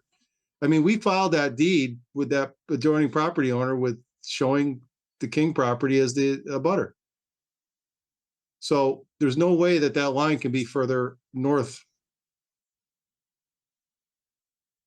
Oh, it could be. I mean, Once we you know, filed it wrong, it's filed wrong, you know? yeah, I mean, there's plenty of houses built. I mean, you know, I can give you 2 barns in the town that I know of that were built off the homeowner's original property. Happens all the time. The question becomes, how do you actually resolve this? And I come back to what I said originally, which is if the board really can't decide how you want to proceed, then I guess don't, and then either the homeowner just files it how he thinks it should be, and you take him to court to dispute it if you want to do that, or you both take it to zoning court and fight it out in court if you want to. My whole point here, Eric, is that I believe that I'm right. And all I'm saying is that why can't we split the difference? So Scott has his way, and Eric, I don't think the members of this board are looking to not find an agreement. I am. I concede the fact that the town is better off with that parking spot. But I just seems like it's a lot of land to be given away. That's not mine to give away. Where was the original line then that the town thinks it was? Where did the town think the original line was? This only shows a new survey. The original line is the line that's on the town's GIS. Okay. And that's the line that goes north. Listen, there's a lot of inconsistencies in what's going on. I had asked Eric, and Eric knows, I asked Eric way before, I said, whatever we're giving up, I just wanted to know the acreage. And so what is the acreage? And they're saying that is 32.97 acres. That's his stated property. Which, Scott, I go in and, I know from your discussions and your discussions with me, you said 17 point whatever. I knew it was 17 point something. It's being stated as 32. My concern is, and I'll state it again, somewhere we're making a mistake. There's a mistake here. And the question is, do we as a board have the authority to sit there and do this, which we probably do. But are we going to end up in another lawsuit with someone else? That's all I'm asking. That's all I'm after. I just want to make sure in my head I'm clear, because, Scott, it's a question of having a discussion that if the property, I would ask for more of the brook. And to be really honest, if his number was supposed to be 17 acres and that's what he signed originally when he bought his property, then he should be more than willing to give us up more stuff, because we're turning over, like Scott says, 15 plus acres. So to me, it's a question of what we're getting is valuable to us. Yes. Should we get more? Yes. Because we're giving up probably town land for the most part. Eric, you would agree that if there's extra land in there, it's town land? No, I wouldn't agree with that. Oh, so now you're killing me, because this is what I fear, is it's not our land to give. I would say that there is enough disagreement between all of the surveys that cover this property that I am not comfortable saying this is our land, this is their land. I think the only way you can solve this, I mean, if it were that clear, we wouldn't be arguing over this for the last 4 months, 5 months, 6 months. Oh, okay. But now you're coming to where I would ask us to go. who are all of the abutting neighbors, and do we need lot line agreements with all of the abutting neighbors? The only way to do that, Jeff, is to survey the property. No, If I'm that's not what asking you want to do, then you got to survey the property. I don't want to spend money. So please understand, I don't want to spend money, but if we, I mean, didn't this surveyor like outline all of the abutting properties? Isn't that what's on page 31? But those aren't all abutters of the town. I mean, the town really has, the Co-2s, they're an abutter of the town. On the total opposite side, right? No, they're one point of the boundary line agreement we would be discussing is a line along their property also. Okay, I see what you're saying. So Lee and Kate. Okay. Right, so that's one. The state is the other. But as far as I know, most of the state surveys for the rail trail, go back into the old hut or the old railroad surveys. Those were from either 1917 or I think they did an update in 27. And when they put the trail in, they tore out all the monumentation for it anyway. So, I don't. That line down there, there's no need to even talk about it, Eric. That line is specified in a million different documents. Which Everybody line- knows where the rail trail line is up against Kings or whoever. The last time we had an I know where they are, with you the know rail where they trail are. in the town, we spent a lot of money with Jerry Hardesty surveying a town rail trail interface Yeah, down, and ended up throwing up our arms. And Jerry said, down, I can't tell you within 15 feet where the line is. right, down in that Because area, there's no monumentation anymore. not by Burnett Brook. That is clearly documented. Oh, okay. So can we, I personally would rather get an agreement with him done. Can we, Scott, is it possible for All I'm us? saying, Jeff, is that's just to make it a little bit more easy to give away somebody else's land. That's all. If you split the difference, how could you split the difference? Well, see, No. what you're doing to me is, and this is just me personally, I'm just sitting there thinking about that, a portion of this acreage that we're talking about might be the town's and a portion might not be. Yeah, That's possibly. Yeah.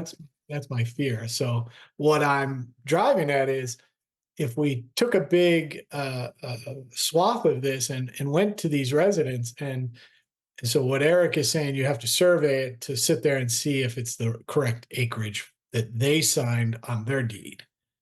Okay. Well, what does the board want to do? Don't you think it's odd that I went back and checked everybody's deeds, and it came out within a half an acre of what they said it is? Doesn't that throw up a red flag for you guys at all? Well, it does for me. I'm not going to speak for everybody else. It does for me, but I let's just get an understanding of what we want to do. What do the other members of this board want to do related to this tonight? I mean, the property owner, Scott brought me in to talk about this and I met with Mr. King and, I've walked the property line with Eric. I've walked it with Scott. And my personal opinion is that I agree with Eric. I mean, we don't know where that line is and we're going to have to come up with an agreement. And, you keep saying split the difference, but yeah, we've gone that route and it's not palatable to the abutting property owner. So do we want to tie this up in court? Sure, we could tie it up in court all day long. We might lose. We'll lose that piece of property across the street. I mean, it's up to you. But this goes, Jeff, what I'm after is, I would agree with you guys. I would agree with you, Jeff, that the property on the brook and the parking lot are more valuable than the interior wetlands of this property. Yeah. I'm with you. What Me too. I'm driving at is are we making a mistake with some other resident? and No. we're Coming back and fighting. I don't believe. No, so. there's no other residents that are No, involved. we're not, we don't have a problem with that. It's just, we just have to come up with a boundary line between Mr. King and the town of Andover. And it's really not our decision. It's going to be up to the residents in town, at town meeting, whether they accept it or not. No, understood. Our goal, my goal when Scott brought me in was to try to negotiate something that was equitable and we both agreed to that we could bring to a town meeting. And this is it. And I've pretty much done all I can. And if you want to meet with Mr. King and walk the property line and talk to him about it, you're more than welcome to. But I mean, I've been out there 2 or 3 times and spent a lot of time on this, so. Eric, since you've looked at all these, and just for one last thing for me, what does Mr. King's title or deed say the total amount of land he has is?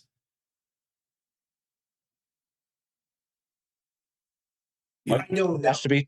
Has to be 17 point. Scott, I'm not asking you. I was asking Eric because I know. No, the 17.5 or 18 acres or whatever that is what is in the tax assessor's map. But I mean, the whole reason Mr. King surveyed the property in the first place is because I, as the town administrator, approached him and said, hey, we know our tax assessor maps for this whole area are screwed up. If you are going to buy your property and you are going to maintain a license, an FFL license, you need to survey the property so we ensure, we have an accurate database on it. So, I mean, the whole reason they're in this place in the first place is because I personally asked them to survey it. Now, I really regret that right now. I'm sorry I opened that can of worms. Okay, but let's just go back to where I was originally in my head is if I look at my deed for my property, it tells me I have 0.6 acres, 0.7 of an acre, and Paula has a deed that on the deed and the documents that she has says she has so many acres, and Jeff, same thing. Well, we all do. That's all I'm asking. There's a document with it written in the document saying what the expected acreage is. And Yeah, because those were surveyed lots at the time. Yours is a surveyed lot, and so is Paula's, and so is mine. And those are really surveyed. But some of these deeds in this town, my old house when I grew up in Cider Mill was, walk along a stone wall to an oak tree and then turn, north. I mean, they're very vague, and some of them are not surveyed to the level that our property is. So we got to keep that under consideration. Okay, all right. I would ask you to go one more meeting on this one because I just that number, because that's the only number I asked Eric about, which was the total acreage of the whole lot. If Mr. King didn't go so far up the hill you can make up a lot of acreage across that line. So it's 1,000 or 1,400 foot line.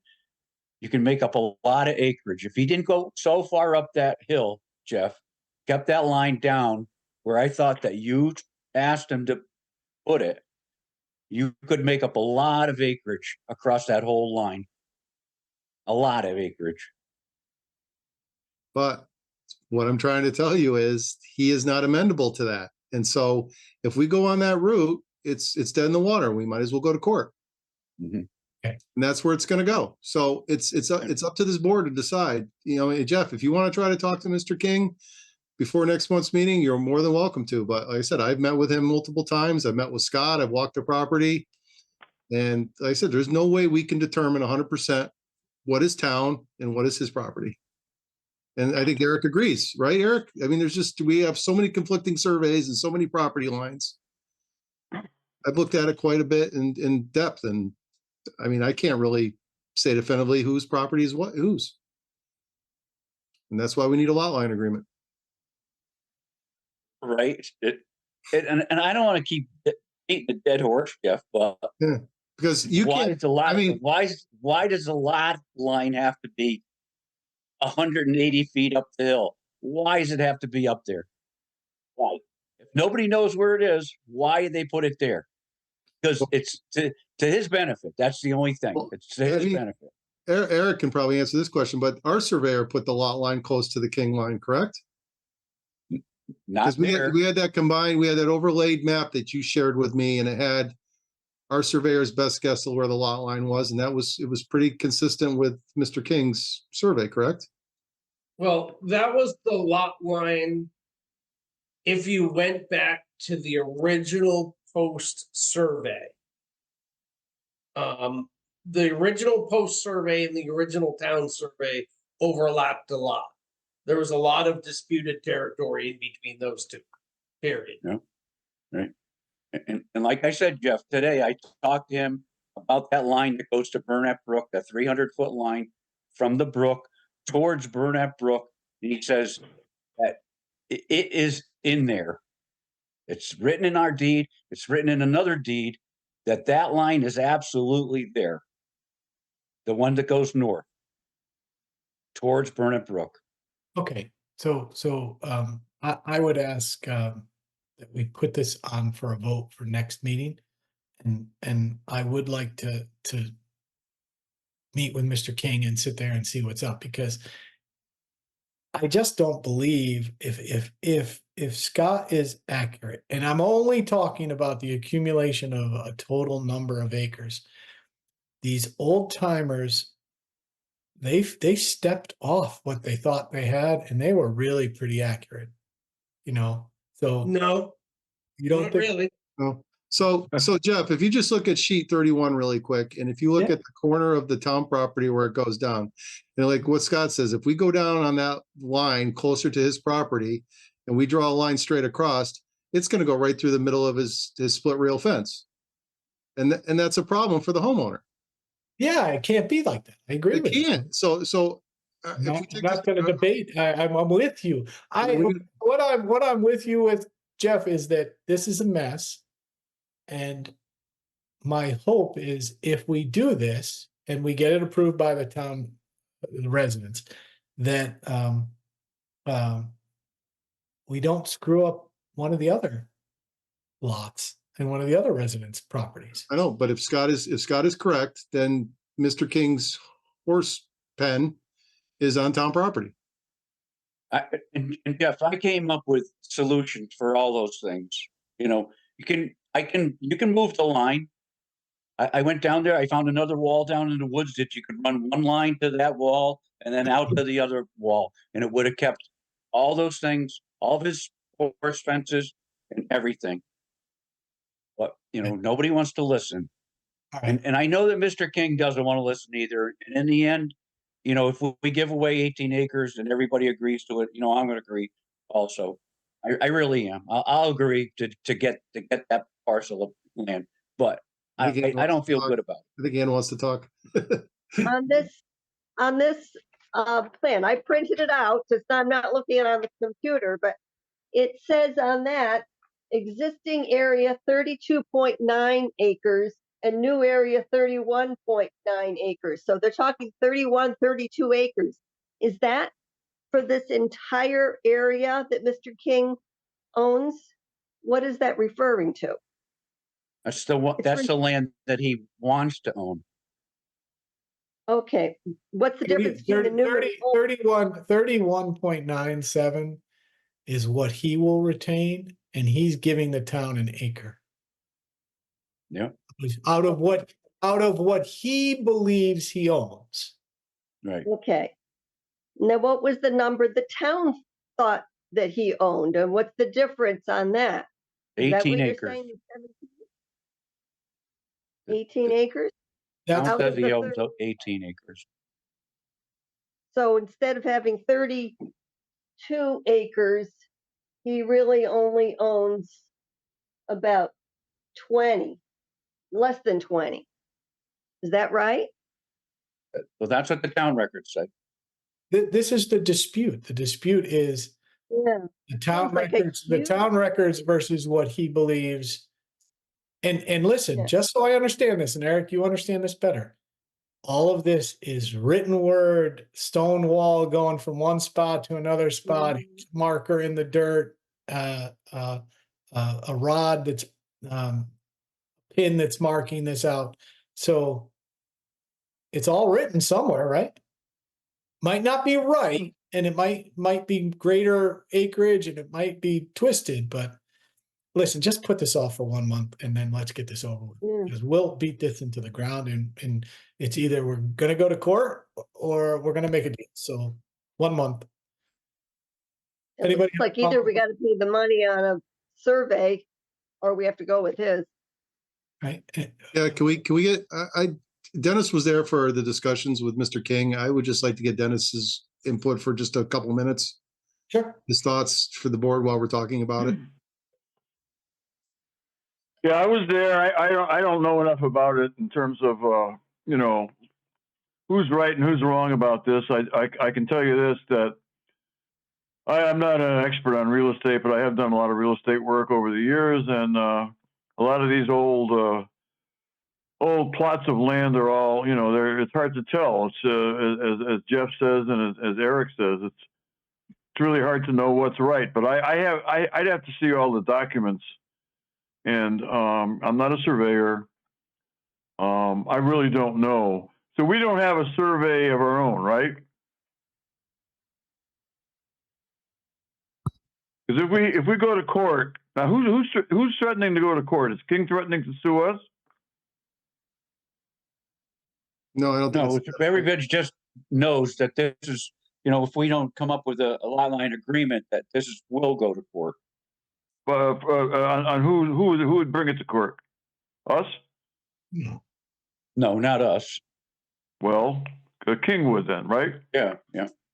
Okay, that's what I'm saying. So King is basically, I didn't hear him say it at the meeting, but I thought he was very aggressive, and he seems to be saying that if we don't come to an agreement that suits him, that he's gonna bring us to court. And if we go to court, obviously we're gonna need to have a survey done.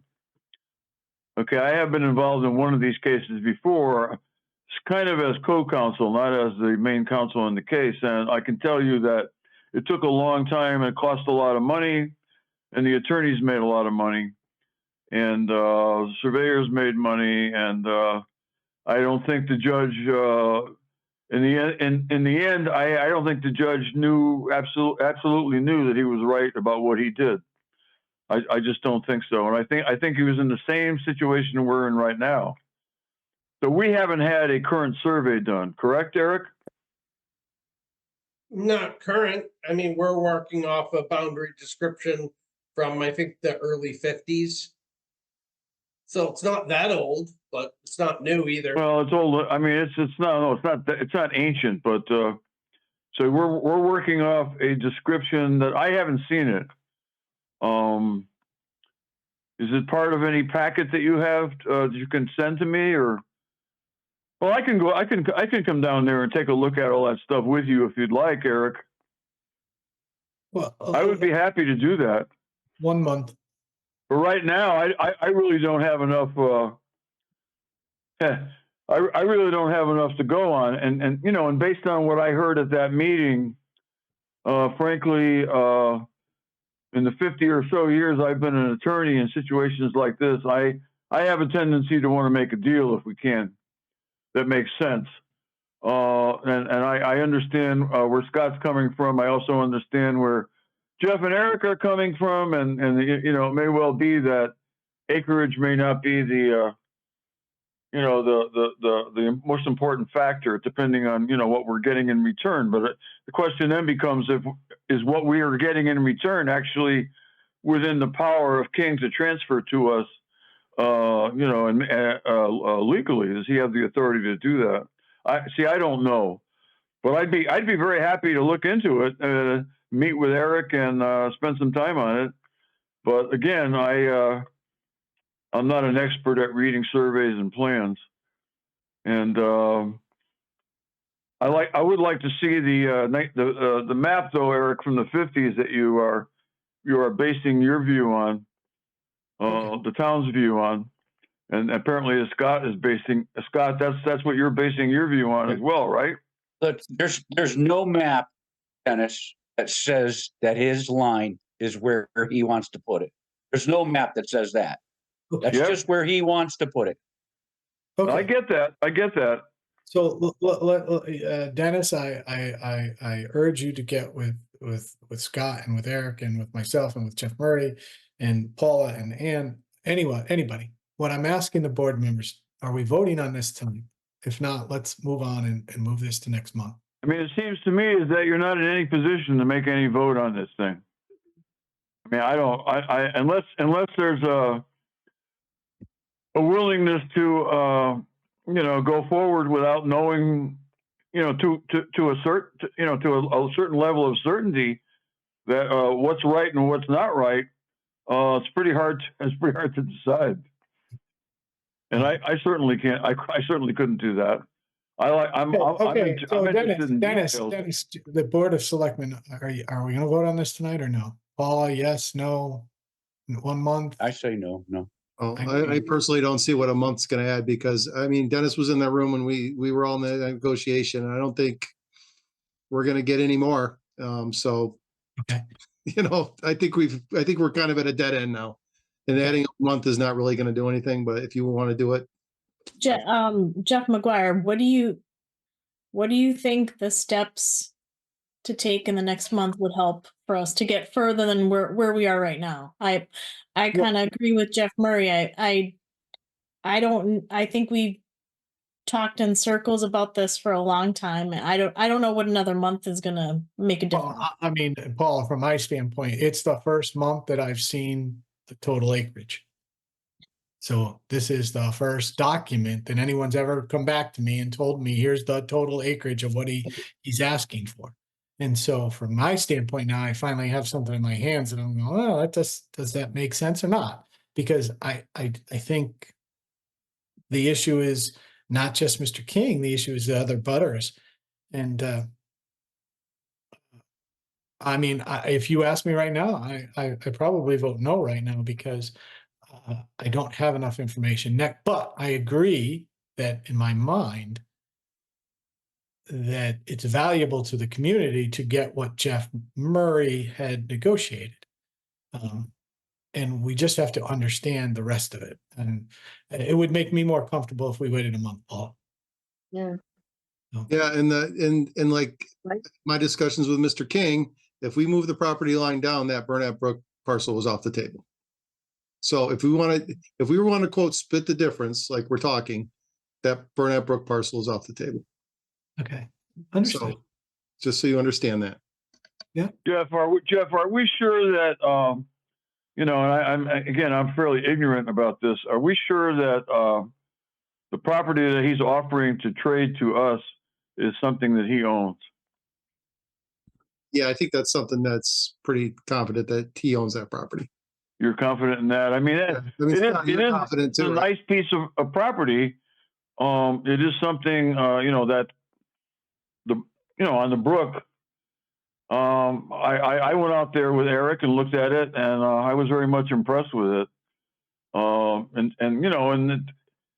You can't always go just by acreage. You all know that. I mean, some property is worth more than others.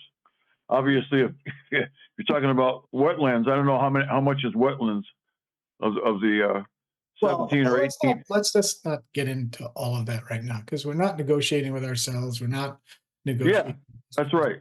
All I'm after is this the first time that I've seen the total acreage, and I'm not prepared to vote yes today. That would be the issue. I do believe that we need to work with Mr. King to do right for him and to do right for the community and the town.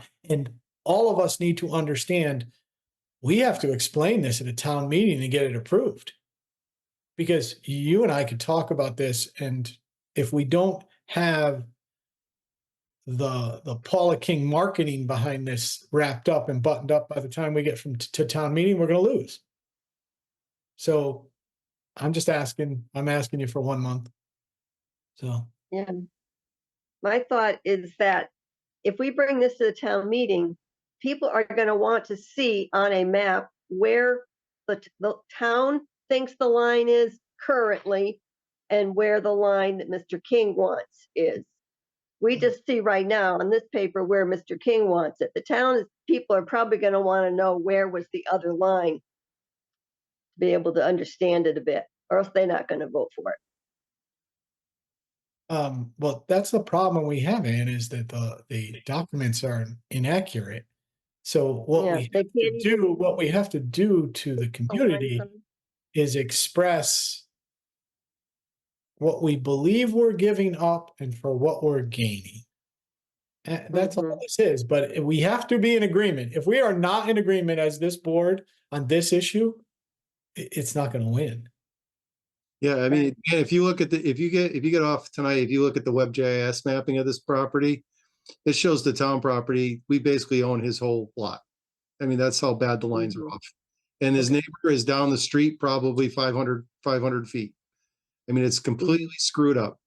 Okay, and that's all understandable. We can express that to the community, and I look at it as a board. We've got to be all on the same page to Mhm. sell this properly at the town meeting. It can get approved if we're all on the same page. If we're not, then it is not gonna win. So, Right. to me, what's our point? Our point is not to just make an agreement. Our agreement is to make an agreement that wins at the town meeting. Well, So, maybe we need it in a month, I don't know. that's just my request is 1 month. And if anybody wants to make a motion, let's make the motions. We can vote on it now if we want to. Jeff, I sent you and the town's attorney, all the deeds, all the mapping. Feel free to peruse them at your heart's content. You got it. Okay, I'm assuming if no one's making the motion, we're gonna move this to old business and put this on the agenda for next month as well. All right, let's move on to, well, 8I, Eric reviewed the stiff account and the interest earned. Andover, 8J, Andover Volunteer Fire Department tree removal.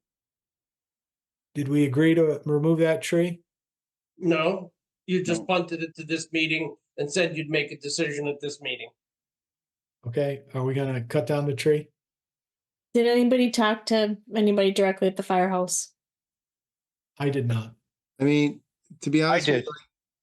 Oh, go ahead, Scott. They said that it's a mess and the leaves blow into the firehouse in the fall.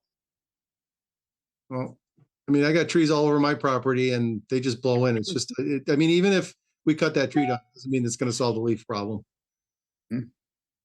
Right. They blow into my garage too. I'm constantly cleaning my Yeah. garage out. I know, and I'm really hesitant to cut down a perfectly healthy tree. It's a beautiful tree. I know, and Yeah. for leaves that are gonna fall off, 2 or 3 weeks in the season, so. I mean, if we cut this tree down, they could still get leaves in there from all the other trees, blowing around. Exactly. Mhm. So I don't think it's gonna solve the problem. It's Okay, taken off the agenda. okay, so does anybody want to make a motion to cut it? Nope. I know you don't, and I know Jeff doesn't. And do you want to, or Paula, do you want to? And if we're not, that's fine. We can just move on and we're done.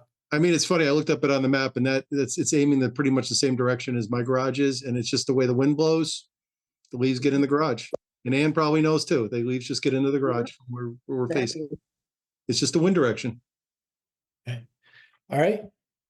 I'm good with moving on. So 8K, Eric, this is about the budget, priorities, current documents, determine budget schedule for February and early March. Obviously, we could discuss the priorities at our first meeting. And when you say current documents, Eric, what are you talking about? I'm not gonna provide you anything right now. I should have put it in this packet, but I didn't, so it's too late. All I want to know is what your budget schedule is, when do you want to have meetings, and what do you want to discuss at your first meeting? Okay, so the first meeting is discuss priorities. Okay, Mhm. so when do we want to meet? What day would we like to meet? Now, don't we usually, doesn't it make sense to work backwards? I feel like we've done this and that works best, right? So What's the drop dead? Yeah. What's March the deadline? 1st, as Eric said earlier, right, Eric? Yep, March 1st, is that what you said? you need to approve a budget by February 29th. Okay. Can we just schedule Monday meetings other than our regularly scheduled board meeting in February?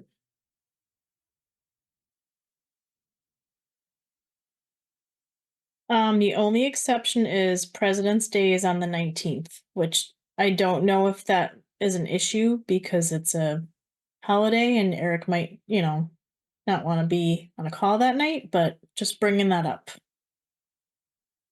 President's Day is not a town holiday. Okay. We gave that up for Juneteenth. I remember that discussion. Oh, although you know what, it is a state holiday, so you will run afoul of FOIA regs. on Well, that. let's skip that day then. So we're talking the 22nd, 29th, 5th, 26th. And if we have to put another one in there, the 20th, 21st, 22nd, or in that time frame, let's put it on later. Well, you're not gonna have the budget on the 22nd. I said I'd give it to you on the 23rd.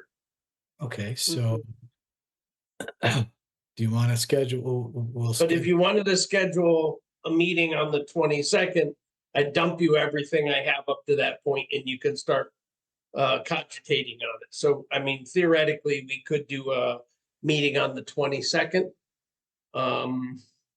So a meeting on the 22nd for priorities and the first data information. And then meeting on the 29th to review the data and start building what we want to build out. And then the 5th. And then we have a meeting on the 12th. Well, we don't have a meeting on the 12th yet. Yes, we do. We have a meeting on the 12th because the calendar we have to set is for next fiscal year. Right, Eric? Am I incorrect? What is? No, you've got to set the meeting schedule for this calendar year. Okay. So right now, So there's you gonna- don't have any calendar meeting scheduled for the next year. So everything right now is a special meeting until you set your calendar for next year, for Okay, so this coming year. we're going to do that today. We're So gonna do that. February 12th would be our first meeting if we followed the same Exactly. Monday schedule. Right? So let's do a priority meeting on the 22nd, a budget meeting with the details Eric has provided us and a review on the 29th, a meeting on the 5th to continue that review, and a meeting on the 20th. We'll have to move one till Tuesday because you said, Paula, that's a Right. state holiday, right? Yeah. Unless, Eric, I would rather schedule it for the 19th because I like consistency, because if I have to plan on being away or not being away, I can make sure I'm here on Mondays. So That's a Dennis FOI question. It's not I will be working that day. I just left the room. What's up? So Dennis, the question is the 20th, or correction, the 19th is President's Day. Per FOI rules, can we have a Board of Selectmen meeting on President's Day if it is not a town holiday? Is it a state holiday? Yes. If it's on the list of state holidays, you're not supposed to have meetings on those days. The meeting, actually, if you have a regular meeting, well, this would be a special meeting, right? Regular. No, special. No, special. Special. Yeah. Okay, if it was a regular meeting that fell on a holiday, it automatically flips over to the next day. But that's what it's supposed to be anyway. That's more honored in the breach than in the observance. But FOI, you're not supposed to meet on a state holiday. And the state holidays, I think Lincoln's birthday and President's Day are both state holidays. Yes, they are. Well, Lincoln's birthday we've already passed. Oh no, we haven't. February 12th. you're telling me the 12th and the 19th are both state holidays? I can look it up right now, but I'm pretty sure. I was going to look at these maps Eric sent me, but I'll look it up right now. I'm almost positive they are. I'm pretty sure Lincoln's birthday is still on the list. And, used to be when I was a kid, it was the 12th and the 22nd, Yeah. but now it's the Yeah, the 12th and 12th whatever and- President's Day The falls on. 12th and the 19th are on the state. The 12th is Lincoln's birthday, the 19th is Washington's birthday, but which is celebrated as President's Day a lot. Correct. So those are both state holidays, so you're not supposed to have a public meeting on those days. Okay, so what would everybody like on those weeks? The Friday before or the Tuesday after?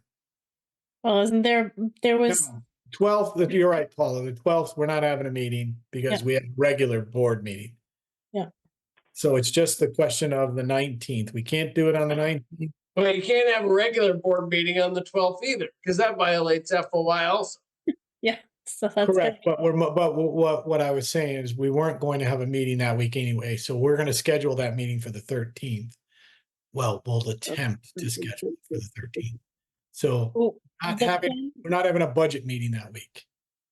When is planning and zoning? Because Scott and Ann had, we gotta, 20th, okay.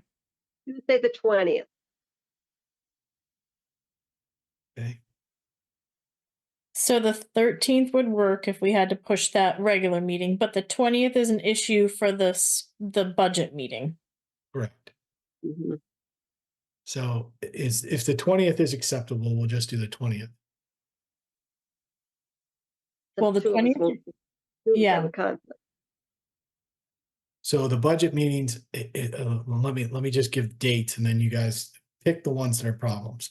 Well, let's just go, let's verify the 22nd. Does anyone have a problem with the 22nd? January, correct? January, yeah. Okay, so that's a no. Does anyone have a problem with the 29th of January? So that's a no. February 5th, does anyone have a problem with that date? No. Okay, the week of the 12th to the 16th, we have a regularly scheduled board meeting, or we will have a board meeting, a regular meeting, special meeting, whatever it is, but we're gonna have a Board of Selectmen meeting, so we're not gonna have a budget meeting. The 19th is a state holiday, so does anyone have a problem with the 20th? You guys do, planning and zoning, okay. Planning and zoning. Okay, so now do you want to do the meeting on the 16th or the 21st? Probably the 21st.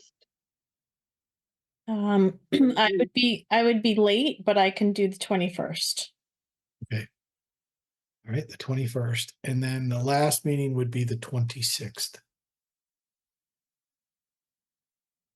Okay, so if nobody has any problems with those meetings, I'm just gonna make a motion that we have, that we schedule, Board of Selectmen budget meetings, January 22nd, January 29th, February 5th, February 21st, and February 26th, all to start at 7 PM and to last as close to an hour as possible. I'll second. Okay, all those in favor or any further discussion on this? Anything? Aye. Aye. Okay. All right, so put that aside. So we did the budget schedule. Eric, you're gonna get us the documentation at the first meeting on the 26th. And we're gonna discuss priorities at the meeting on the 26th. Okay, Correct. all right, let's go. 9, new business, discussed and act upon the following, vote on a meeting schedule for 2024. So let's go back to our calendars. So, we have a current schedule of the second Monday of the month. All right, so let's go through the actual days and determine if anybody has a problem or a desire to move it. So the first one, we've already passed. The second one would be February 12th. Anybody have a problem with that date? That's a state holiday. State holiday. All right, the 13th. I would be late for the 13th, but majority rules, so. Do we have a planning and zoning meeting? No, right? No, that only conflicts with the rec commission meeting, so that's fine. Okay, so Paula, we'll accept you to be late and hopefully we can do a drive-by again and you can get seen and come. All right, so the 12th. The next one would be March 11th. Anybody have a problem with that? Okay, April 8th. Anybody have a problem with that? Next one, May 13th. Anyone have a problem with that?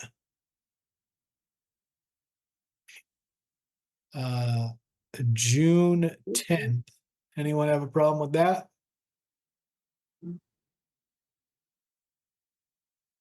Okay.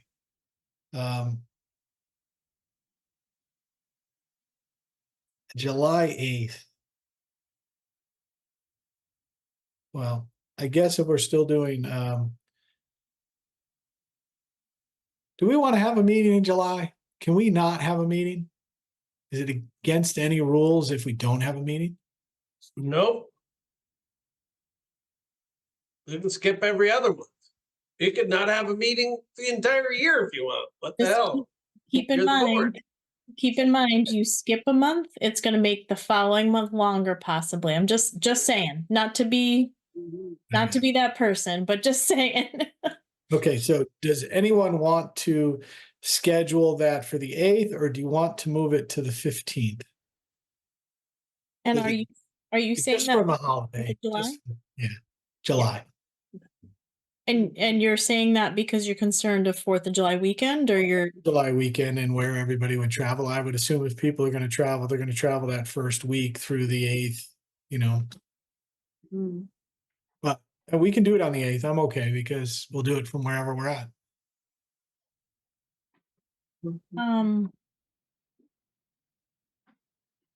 Or we can skip it. can we put it on the calendar and then as it gets closer, skip it? Or once we set it, we have to stick to it? No, We're 2 weeks late this month, Paula. Right? we can. Not so bad. No, So I know. schedule a I'm meeting just saying. anytime you want. Okay. I'm just saying it's easier to put it on the calendar and remove it than to try and. Okay, then let's put it on the calendar for the 8th because then it just follows the same sequence. And if we need to change it, we'll change it. I think that's safe to say. Yeah, that's Okay, so the next month is August. It's the 12th. Any problems with that? No problems. I'm assuming the next one is a state holiday as well. No, September 2nd is the first Monday. Okay, so September 9th. It's not a state holiday. Everybody okay with that? It's good. The next one would be October 14th. that's That's gonna. Columbus Day, so that you can't do. And what happens if we do it on the 7th? Doesn't give the treasurer enough time. Okay, the 15th. Anybody got a problem with the 15th? Planning and zoning. Planning and zoning, of course. Okay, so we're moving to the 16th. So we're either the 16th or the 7th. What would everybody rather do? I can do either day. Yeah, I can do it either. I rather Mondays than the middle of the week, but that's just me. I would vote for Monday as well. Yep. All right, so then let's put October as the 7th. We'll do the first Monday. Okay, All right, so November, it would be November 11th. that's Veterans Day, so that's a holiday. And I'm sure if we move it to November 4th, is that the day before the election? Mhm. Yes. Oh, yeah. No, No, wait a minute. Yeah, that is, you're right. It is the day before the election. Yeah, that's not a great. The election is always the first Tuesday after the first Monday in November. Okay, Mhm. so November so 12th. I'm assuming November 12th, you guys have a meeting? I Planning think and planning zoning? and zoning is the 19th. Okay, so then let's do the 12th.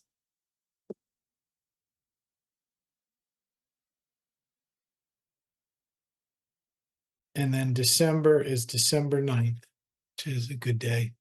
Okay. So Eric, let's run through those again. So we decided to do in February, what did we come up with? So we said February 13th,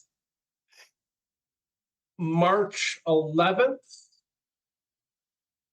April 8th, May 13th, July or June 10th, July 8th, August 12th, September 9th, October 7th, November 12th, and December 9th. Okay. Anybody have any major problems, any other issues, anything that we want to discuss related to that? All right, and then I make a motion that we submit the following meeting schedule to the town clerk for posting. I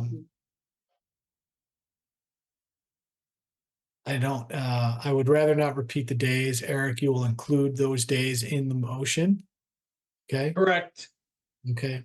And that will be our meeting calendar for 2024. Someone want to second that? I'll second.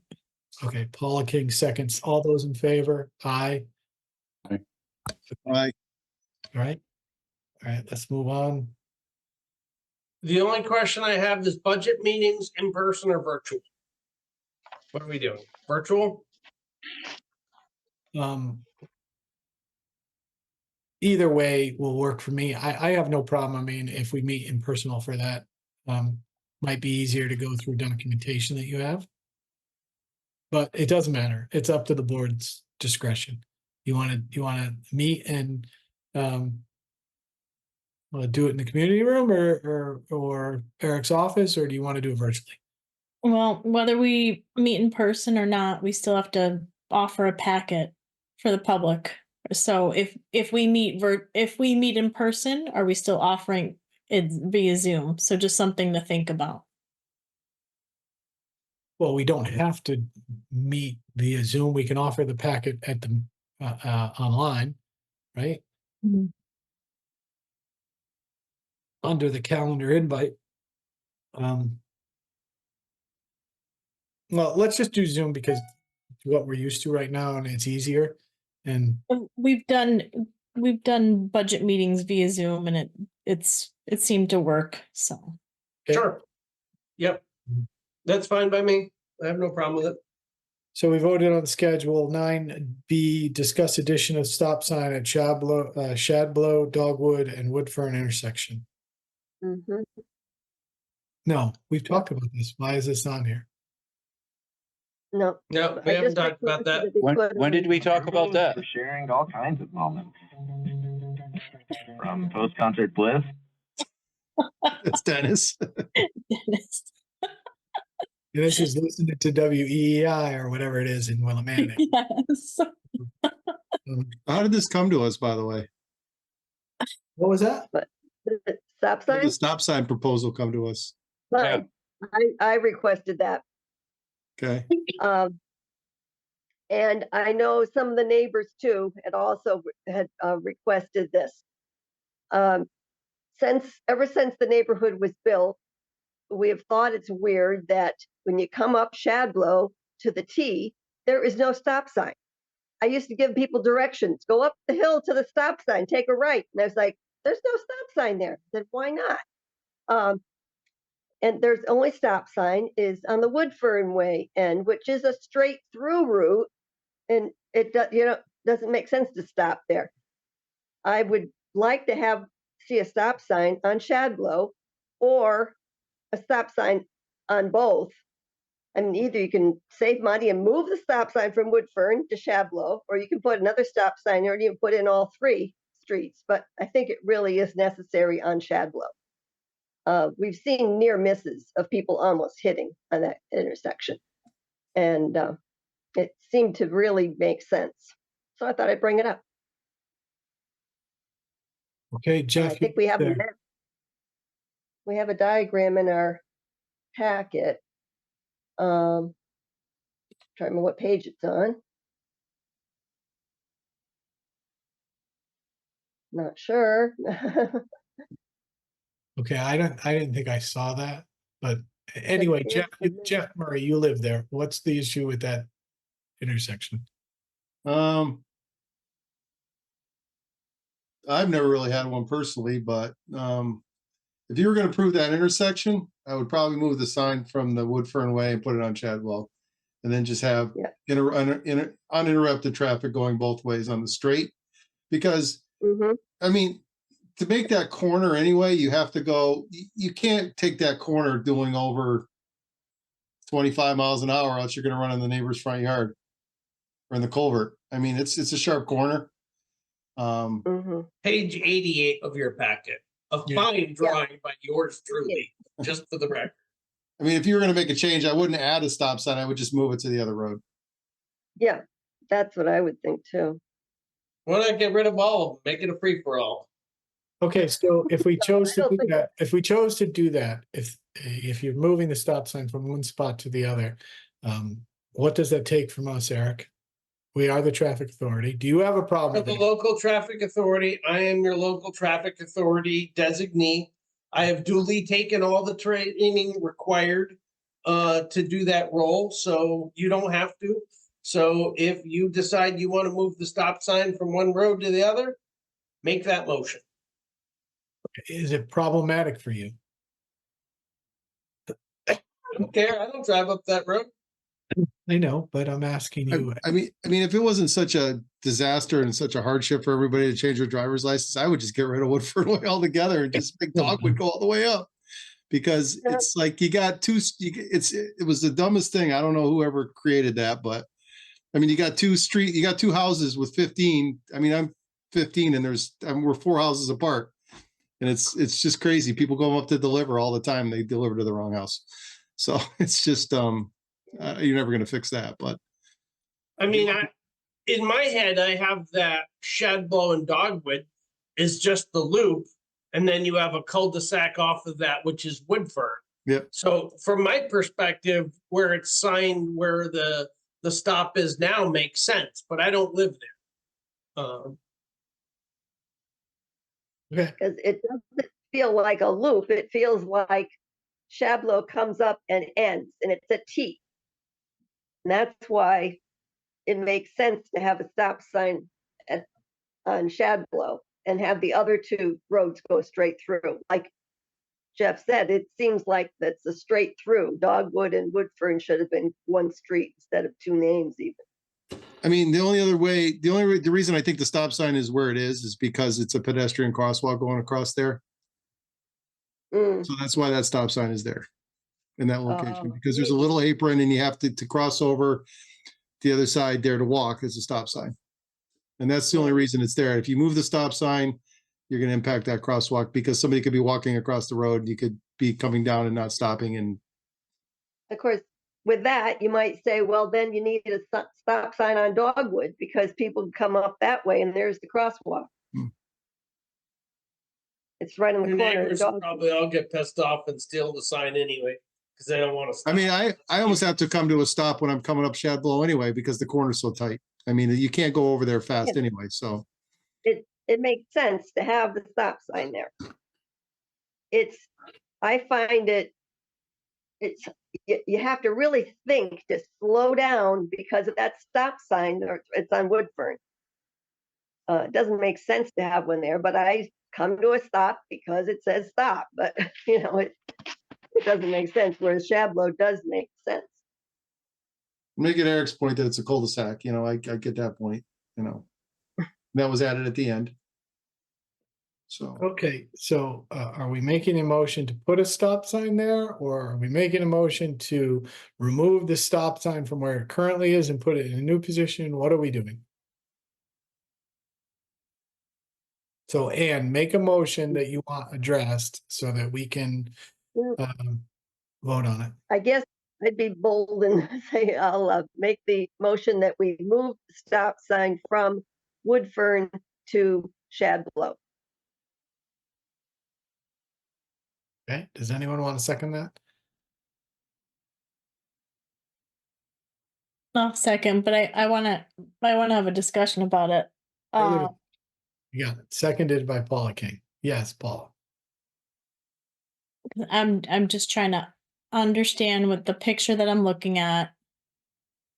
What's the I want to hear from Jeff and Ann. What would be the bad side of moving going forward with the motion?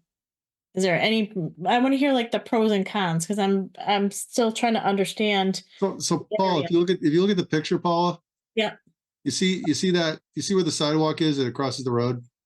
Oh, the picture changed. Hang on. It's on 88, Bring it. page 88. Well, go ahead, Eric, put it up on the screen. Okay. Hang on, I'm back. I gotta go back to Zoom here.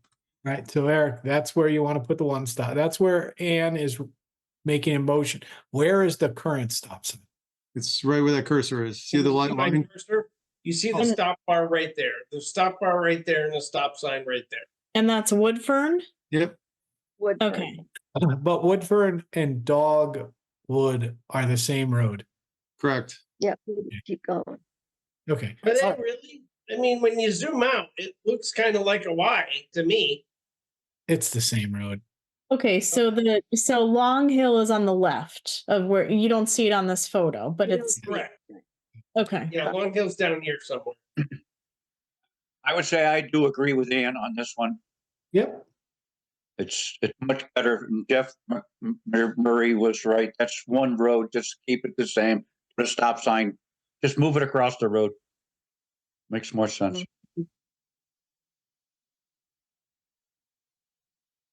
It makes sense.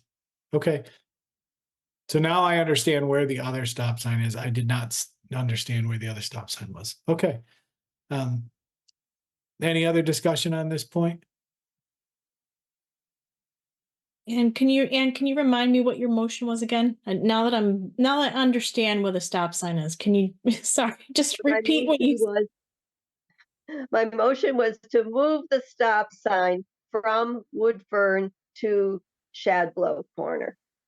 Okay, which Shablo is to the left. Coming in. Yeah. This is Shadblow. Okay, got it. Thank you. Can't imagine why somebody would have put the stop sign where they put it. You know? I didn't know why. Well, because that's a cul-de-sac. Yeah. You know, you got a stop sign coming out of a cul-de-sac onto, Mhm. you know, another road. Yeah. The real question is why they named that loop two different names. They could Yeah, have called it the road. that escapes me. I don't know why they just didn't continue Dogwood all the way to the end. It's just Right. Yeah. Mhm. Looks like it's one road to me, and the other one's another road. yep. Okay. So do we have any further discussion on it? Yeah, I'd like to amend Ann's motion to where that stop sign is. That's where the street signs are. So that's that post where that's going to be located. If you come up to that stop sign, it's off to the right, and you can never see which street is Dogwood and which one is Woodfern. If we're going to go and do this, I would put if you take Shadbow going straight up, and you come to a stop, and you look straight across, there would be a sign pointing Dogwood to the left and Woodfern to the right. The way that sign, where the sign is now, is so far over to the right that you can't really see it. Yeah, it's attached to the stop sign, right? Okay, so we're making a motion to move the stop sign, but Jeff, you want Eric to sit there and put additional signage in there. No, just take that. If we're going to take the stop sign off that post, we should move the street signs probably 20 feet to the left. Correct, straight in the middle of Shadwell. So when you Straight in come the up middle of the Shadwell, you intersection can between see where the roads change. Woodfern's to the right. Yes, Woodfern's to the right. Yeah. Lower right in our picture right now. Because when you take the stop sign out, it's going to look silly with the street signs there, just off to the side. They should be more towards the center of the road as you come up Shadwell to the stop sign. Okay, so Ann, do you want to make your amend your motion to move the stop sign and to adjust the positioning of the street signs? Yes, Okay, I amend my motion to move the stop sign to Shablow and to shift the street sign, the street name signs over to the left so they're more visible. Okay. Is that Right. appropriate? Paul, Okay, and so where do you want to put the new traffic signal ahead signs? Because if you're changing stop bars now, you need to have the new, you need to, for at least 6 months, you're gonna need to re-sign it so people know that that's coming. So you want one on each of the 3 roads? Mm, I don't know. say that again, Eric. Doesn't really affect dog. Whenever you Maybe put in a new traffic pattern or signal, you're supposed to put in another sign ahead indicating that there's a new traffic pattern ahead. So you're gonna need to put in at least one new traffic pattern signs. My question is, do you want 1, 2, or 3, and if so, where? Coming up to the stop sign. Went up to the I stop would sign. think just coming up. Yeah. Okay, So on Shablo, we put stop ahead. hmm Eric, you're the authority on this. Why are you Yeah, asking us? And you Yeah. need that for 6 months, right? because you are the decider. I'm not the decider. You're the Well, entity that makes the Okay, decision. okay. We're deciding to change the stop sign. You're the person that is implementing the rules of us doing it. So you know there needs to be a sign that sits there and says the traffic pattern is changing. Right. You know where it needs to go. Okay, we'll tell you. It should go on Shablo, but if you overruled us, we should listen to you because you've taken all the training. Right.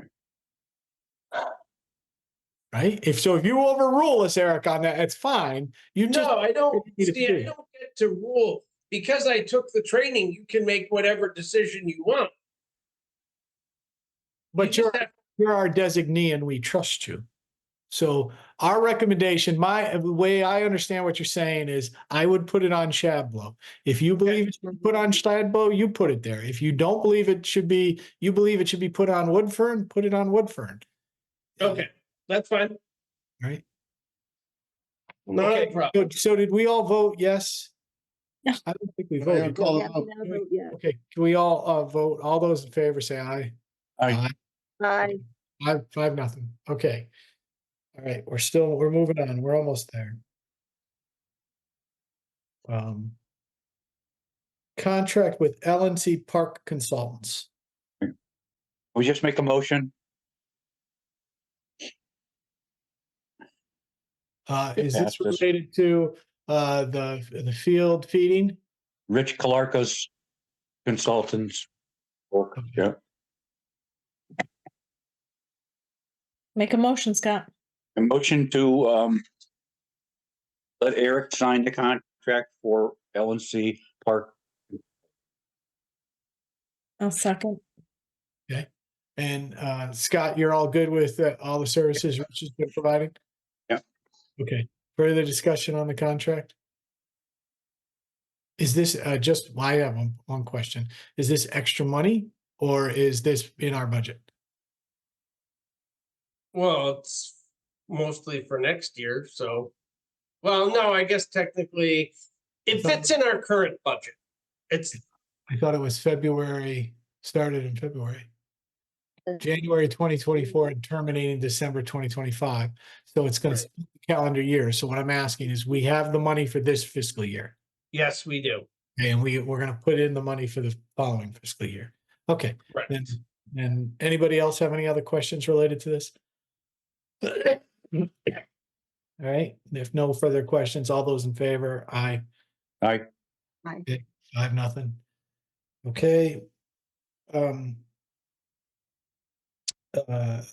9D, right? 9D, contracts for municipal complex upgrades, RFP update for the fire department.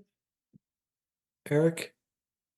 So I put a whole bunch of stuff in your packet. I'll tell you where it starts. It's earlier. Yeah, so go ahead. So it's in there, right? Yeah, so there's basically what we're trying to do is kind of annoying and it's kind of complex. And I'll walk you through it.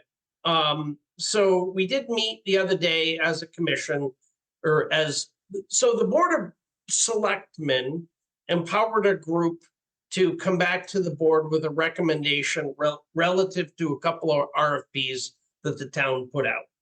One was for updating the HVAC at the fire department. One was for updating the HVAC at the town hall. The fire department's relatively simple because it is a standalone project.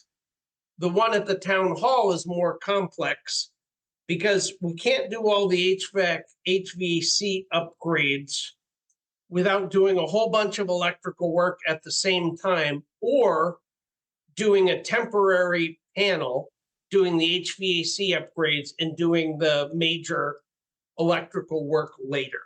So my suggestion is that we authorize 4 things at once.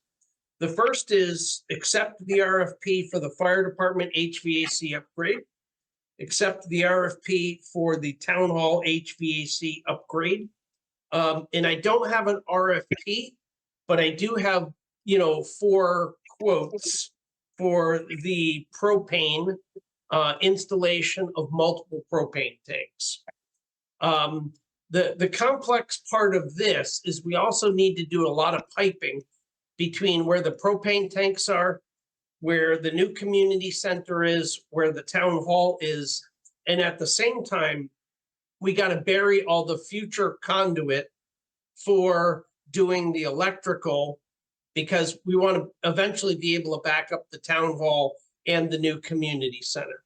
So what we're talking about doing is Public Works, do the excavation and build the pads for the concrete or for the propane tanks.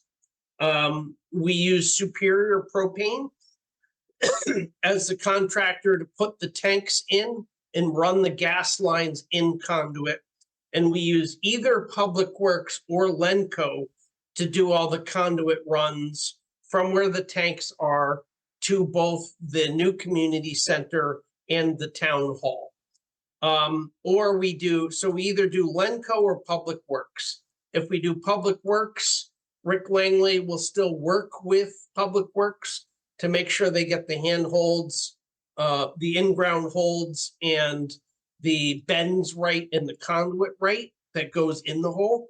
So it will be cheaper, but it will be more work on the part of Public Works. The problem is that, this is what we're putting in the ground is at least 4/0 copper cable. So we got to get a big conduit and we got to get the bends right, because this is super heavy wiring and it's hard to pull this stuff through the ground. So, but that basically future proofs us. So when the community center is done, there's no more need for excavation as part of either project.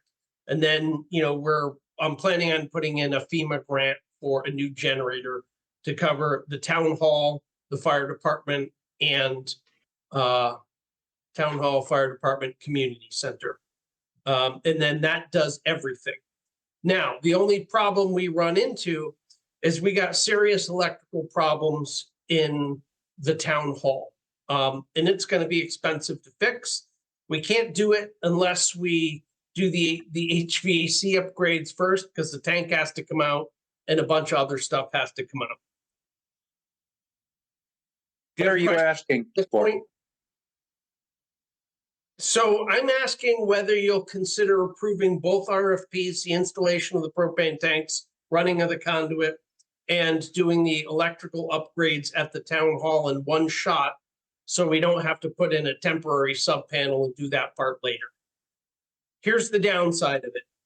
So, as far as the RFPs, we've gone through our process. We've done a good job of that. So that's easy. Propane tank install, that corresponds to our purchasing policy because we've got multiple bids from basically all the local vendors. Putting in the conduits, not a problem, because essentially we're doing that. If Public Works does it, we're basically doing it for the cost of materials. So it's expensive, but it doesn't really matter. We're going to buy the stuff from Target. we got a bid from electrical wholesaler and then Target, and Target's cheaper, so we'll go with them. The only real thing that I have not bid is the upgrades to the town hall electric. And that's going to be around 50 grand. That's going to be a lot of money. That really, per our policy, should go to RFP. However, the town hall is really a cluster. And because Lenco actually understands and has worked in this building a lot, I think we have a pretty good chance, 100% chance if Lenco does it, that we get it done right. And I really hesitate to try to send this one out to RFP just because, it's interfacing with multiple other contractors. And getting this building right, to be honest, is going to be a pain. So I would prefer just to go with Lenco, but that would take an exception to our purchasing policy. And so that's one of the things I'd like to talk to you all about. So your concern with the electrical and bidding it out is that you get a lower bid from somebody and they don't know the building and they don't do it the right way, and you're fighting them all the way along. Yeah. Right. And we're trying to make this work and do a lot of things at one time. Tie into some major HVAC upgrades, redo our main meter feed into the building, change out a stab lock panel that's no longer legal, and basically create a new pony wall in there to mount a lot of stuff and clean up our existing old IT wiring that's still in the building. Okay. So that's really my concern. And I get that I should be sending it to RFP, but I would be really concerned with getting bids and getting a contractor. I know if Lenco does it, it will go smoothly. I'm concerned that if we send that out to bid, it's going to be a lot more problematic. That's my concern. Okay, so Lenco on page 82 provided us their estimate of the work. Yep. Okay. Jeff Murray, you're our our I knew this was coming to me. Hey, Jeff, what do you think? Eric and Mark Williams and I met last week, discussed this, and I just had some concerns about scheduling this work. I mean, the electrical work's a year out because we got some transfer switches and some hardware that's long lead. So if anything we do at this meeting, we need to probably approve that hardware, and at least get that hardware on order, because that's going to be our pacing item. And like talking to Eric, we want to avoid doing a temporary panel at all costs. Number one thing is what we should do is get the furnace switched over to propane first thing, and then get that tank out of there and all those pipes out of there.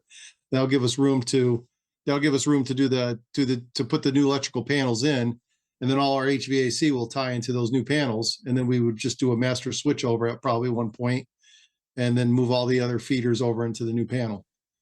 Having Lenco do it, yeah, I agree to it, but I just worried about just violating our purchasing policy. And if we got bids that were probably close to Lenco, we could probably make a justification to have them do it. But just for the record, we should probably get some other bids just to be safe, just to prove that their price is appropriate. That's my only concern. It's just sole sourcing something like that of that size. I would just make sure that we had a couple competing bids. And I'm sure they're probably going to be close. And probably Lenco does have a bidding advantage because they know the job. So. Hello. Yes, Dennis. What I want to say is that unless there's something in the purchasing policy that I don't know about or I don't anticipate, you don't have to take the lowest bid. You can take, you ask for the lowest, you accept the bid of the lowest responsible bidder. And in terms of responsible, if somebody has a track record of working on your property, knows the property well, and you're very confident that they'll do it, You can, I'm not telling you should, but you can accept a bid that is not the lowest bid. That I've actually been involved in a project in Ashford where I actually went and got some training on bidding law, and it just so happened that Ashford did not want to accept the lowest bid on a construction project, and so I went to after going to this training program, I looked at my training materials, and I saw what I thought I had heard at the sessions, that you do not have to accept the lowest bid. You have to accept the bid that's in the best interest of the citizens, and that's not, and price is not the only factor. So the interesting part about it is we were threatened with a lawsuit, and who was the lawyer that threatened us with a lawsuit? It was the guy that gave me the training, the guy that wrote the materials, and I just cited it back to him, and he just dropped out. So it is not necessary to accept the lowest bid. That is not the only factor in bidding, and you'll see that in most bid packages they will say that they reserve the right to accept a bid. There's all kinds of language you can put into your RFP that guarantees that you have discretion. The bidding law, there's cases that say the bidding laws are not there to protect bidders. The bidding laws are to help ensure that the citizens get the best deal under all of the circumstances, and all of the circumstances includes more than just price. Okay. All right. Thank you. Scott, Eric, what would it require from you to put that piece of it out for RFP? 4 months. I mean, I'm not doing it during budget season, that's for sure. So what I would suggest is that we just, in that case, just approve everything but that. And we'll put in a temporary electrical panel in the short term until we can do the major electrical upgrade. I thought you had to do all of the other work and pull all the tanks. And what's the Eric, that's not, even if it takes us 4 months, we're not gonna be able to do it anyways, because that 400 amp transfer switch is gonna take a year anyway. So if we get that on order, we've got plenty of time to get the contract in for the electrical work. The transfer switch is not 4 months out. The only thing that's really. No, it was 12. You told me the other day that was 12 months out, that one switch. No, that's not 12 months out. The 200 amp one for the community center is 12 months out.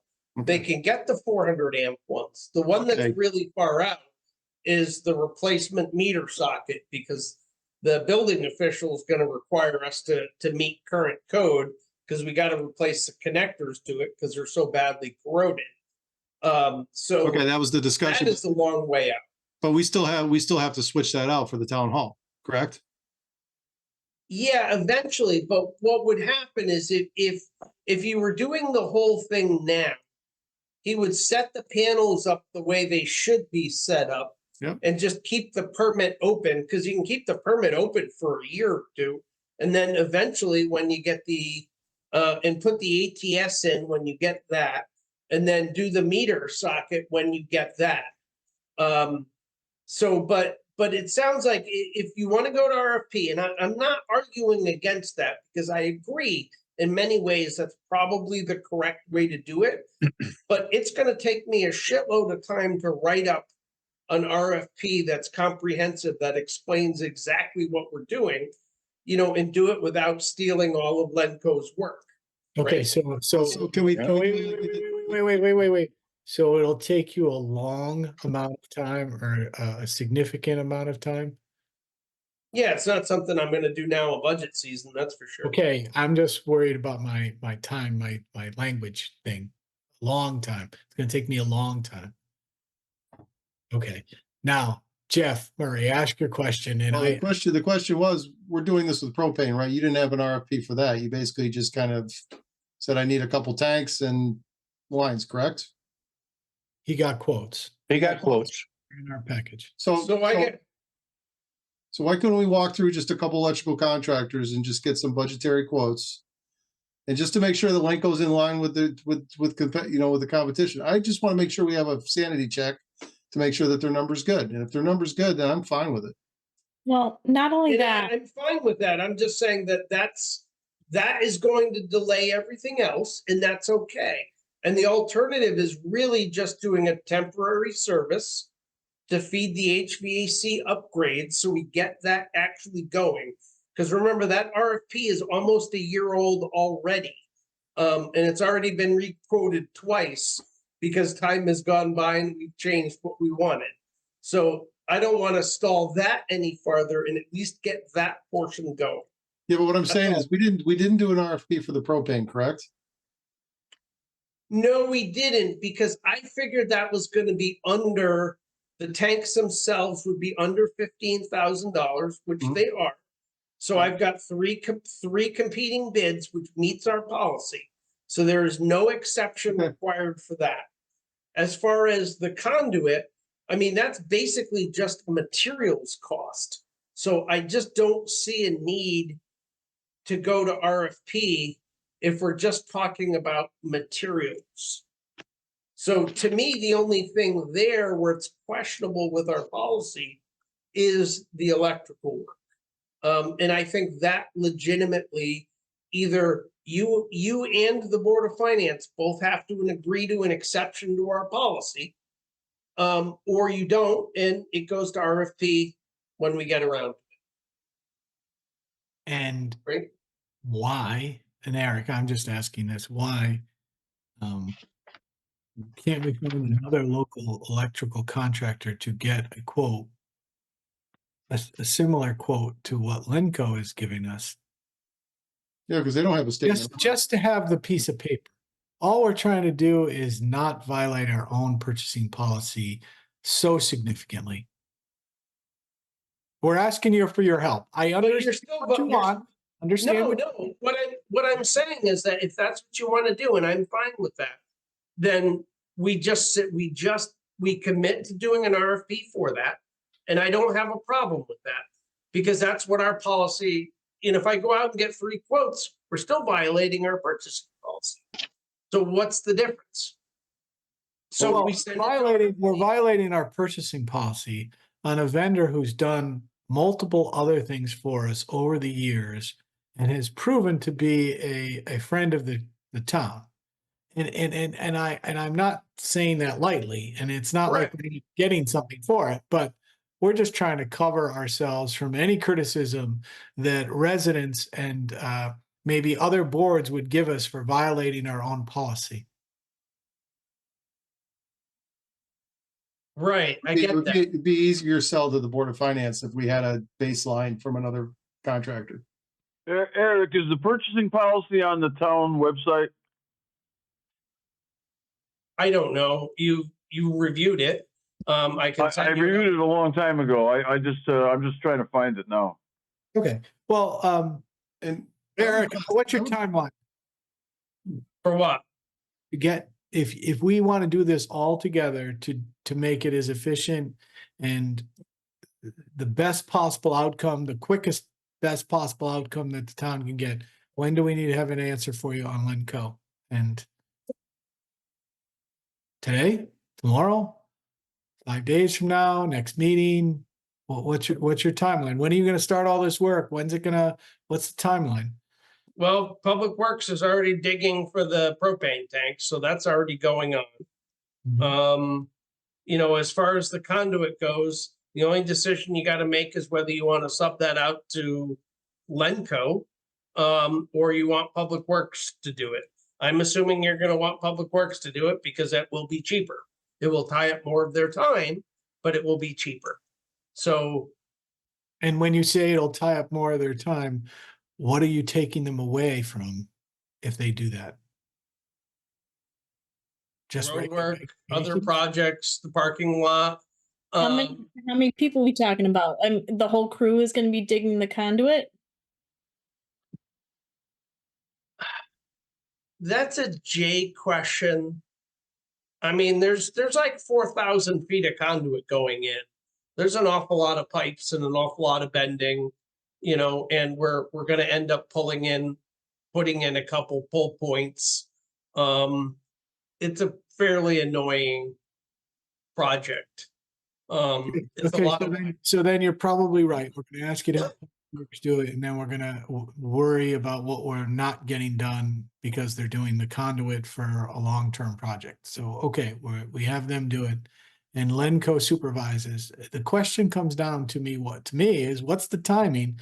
Like, if we give you the authority, we're probably not gonna give you the authority just to go with Lenco without some other documentation. Because Okay. probably So how I that's read easy. the board, but I don't want you to, you do it, you don't, okay, you need to start working with us to sit there and make this happen the way you want it to happen, rather than throw your arms up and sit there and say, then we're just gonna put up a temporary panel. That's not Oh, what we but get. that is the correct solution, Jeff. Because No, we are not that going. is the technically correct solution, but might not give the town the best, quickest outcome. Okay. Right. So So if you I want want to sit there and do the best, quickest possible outcome, which I think everybody else was talking about here, is Right. let's get 2 more quotes from an electrical contractor, any electrical contractor, to sit there and allow us Well, what? to sit there and say Lenco is extremely reasonable, which we already know he's going to be. It's just, we're just trying to be able to go to the Board of Finance with something tangible. Okay. So I have a quick question, like what defines an emergency in town? If something, let's just say the boiler breaks or something expensive breaks that we have to get an emergency repair. Because I would consider switching this panel out an emergency and getting that oil tank out of there emergency, because that oil tank is it's an illegal installation. The panel is a fire hazard. The work needs to happen. So, I mean, I wouldn't wait. I would try to get that changed as quick as possible. Creativity. I love creativity. Excellent work, Jeff Murray. Well, I'm just posing a question, because I mean, Act if we of have a God. major failure of a piece of equipment, we're not going to spend 4 God. months trying to put an RFP out for a replacement. Right. And it is a problem. That panel needs to be replaced. It is a fire hazard. But it's not a true emergency. I mean, it probably won't burn down. I bet you Probably you get 3 members of this board that'd say it's an emergency. Yeah. If you let us. Especially since you have oil tank lines going right over electrical panels. That are completely illegal. Yeah, it's an illegal installation. And listen, and I don't think there's anyone here that knows of what Lenco has done for the community that For free. willing to sit there and do that quote or approve that quote for you. What we're just trying to do is figure a way so that we're reasonably in compliant with what needs to happen. And again, no one here works for Lenco, right? Right. Does anybody work for Right. Lenco? Nobody works Oh. for Lenco. But what I'm saying is, if you want a reasonable apples to apples comparison, so you know what you're going to get and you're asking for, you're gonna have to sit down and spend a couple days writing out exactly what you want for specifications, and telling them exactly itemize everything you want done.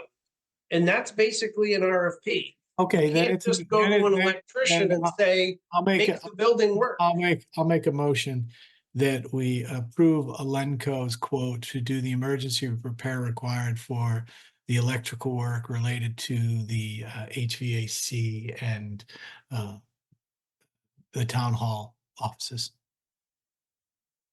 Second that. Okay. 2 seconds. And anybody want to have any further discussion on the issue? Putting in a temporary panel is going to probably add about 10 grand to the cost. So even if you got another contractor coming at 40 grand, it's just not even going to be, it's not even for discussion, because it's going to cost you more in the long run to Okay. do a temporary panel, because you're doing it twice. All right, I'm sold. Anybody else? All right, all those in favor? Aye. Aye. Okay, let's move on. Okay, so for the record, I will go to Board of Finance with this. because it does technically take both your agreement and Board of Finance's agreement to modify the purchasing policy. That's fine. Please do that with them and tell them we consider it to be an emergency repair that will benefit the town in the long term. Okay, we're now moving on to item 10, approval of minute meetings for the December 9th special meeting and the December 11th regular meeting meeting minutes. I make a motion to approve the meeting minutes for the December 9th, 2023 special meeting and the December 11th regular meeting, 2023. Should we do those separate since we weren't all there? Oh, So good we should point. probably do them separately. Okay, I will amend that. I make a motion to approve the December 9th, 2023 special meeting minutes. Seconded. I gotta ask a question. Who wasn't there? You weren't there and Scott wasn't there. That's right. Eric, Scott and I walked the property after. Yep, Okay, so now I'm trying in my head to figure out which one was the special meeting. So, okay, so you seconded, right, Jeff Murray? Yep. All right, all those in favor? Aye. No, you can't approve it, Scott. You weren't there. No, no, he waited, he put it down. Okay. So it's 3, all those opposed? All those abstaining? There you go. Scott. There we go. Now we're legal. So it's 302. Yeah, for the record, while most people do, you do not have to abstain because you were not at a meeting. Well, I abstained because I'm at this meeting. Hey, Paula. Right? I got to vote. Next. I mean, either I'm going to reject it or I'm going to abstain. I can't vote in favor because I wasn't there and I don't know what you spoke about. Yeah. No, it's okay. You can't We're approve all- the minutes because you let's weren't go. there. Next, so Paula, make a motion for the December 11th meeting. I make a motion to approve the meeting minutes of the December 11th, 2023 regular meeting. Seconded. All right. Further discussion. All those in favor? Aye. Aye. Okay. Let's move on to item 11, the tax collector's report. Do we have any?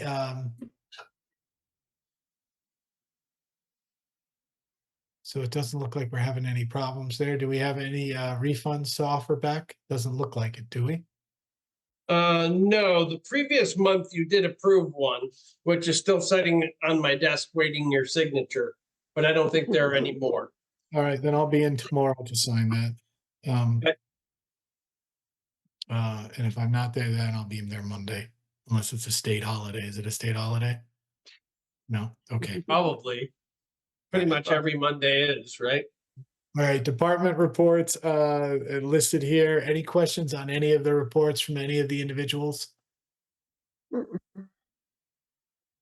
Okay.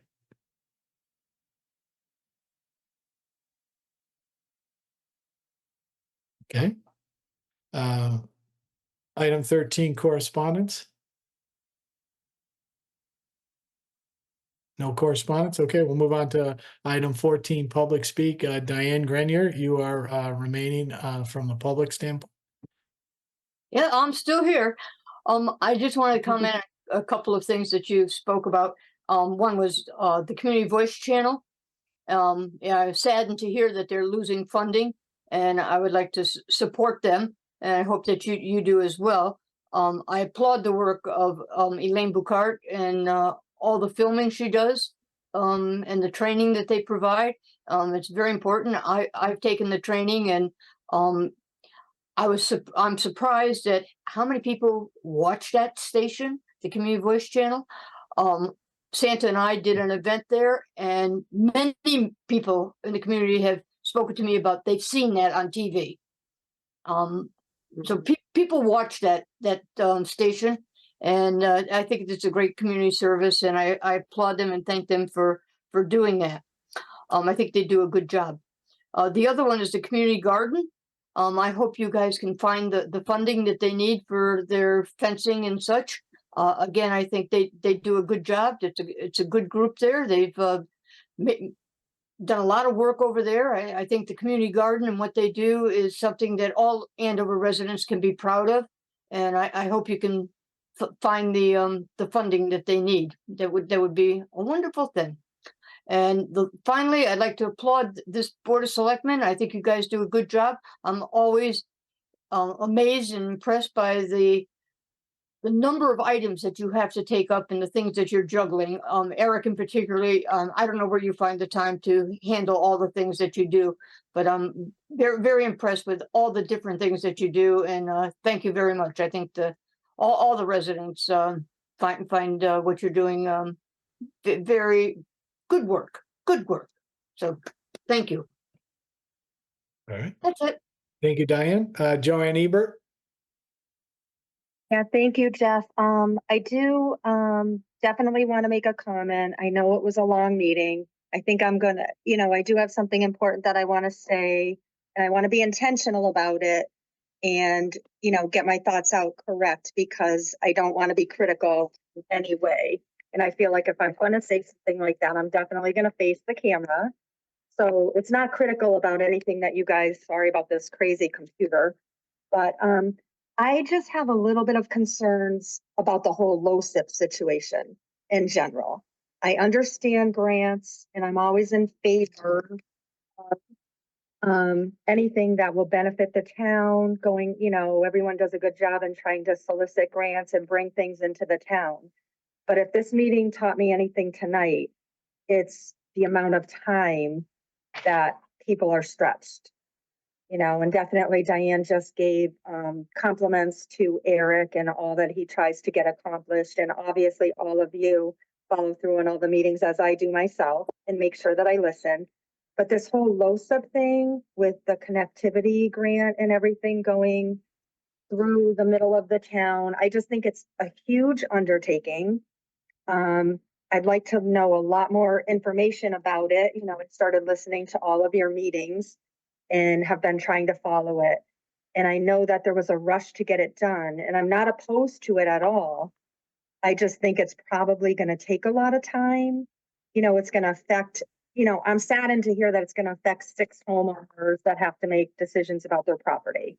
It's, and I will take the time and not take up a lot of your valuable time tonight, but in speaking to other residents too, I'm not hearing the drive for the town to be more trails and let's get the trails connected. And I think it is a wonderful thing, but right now we've got the community center, we've got the playground, we've got the garage thing that's going on. And I mean, that's just from my memory after a long night of listening and trying to, so I just want to project to you that I know that there was a rush to get this done.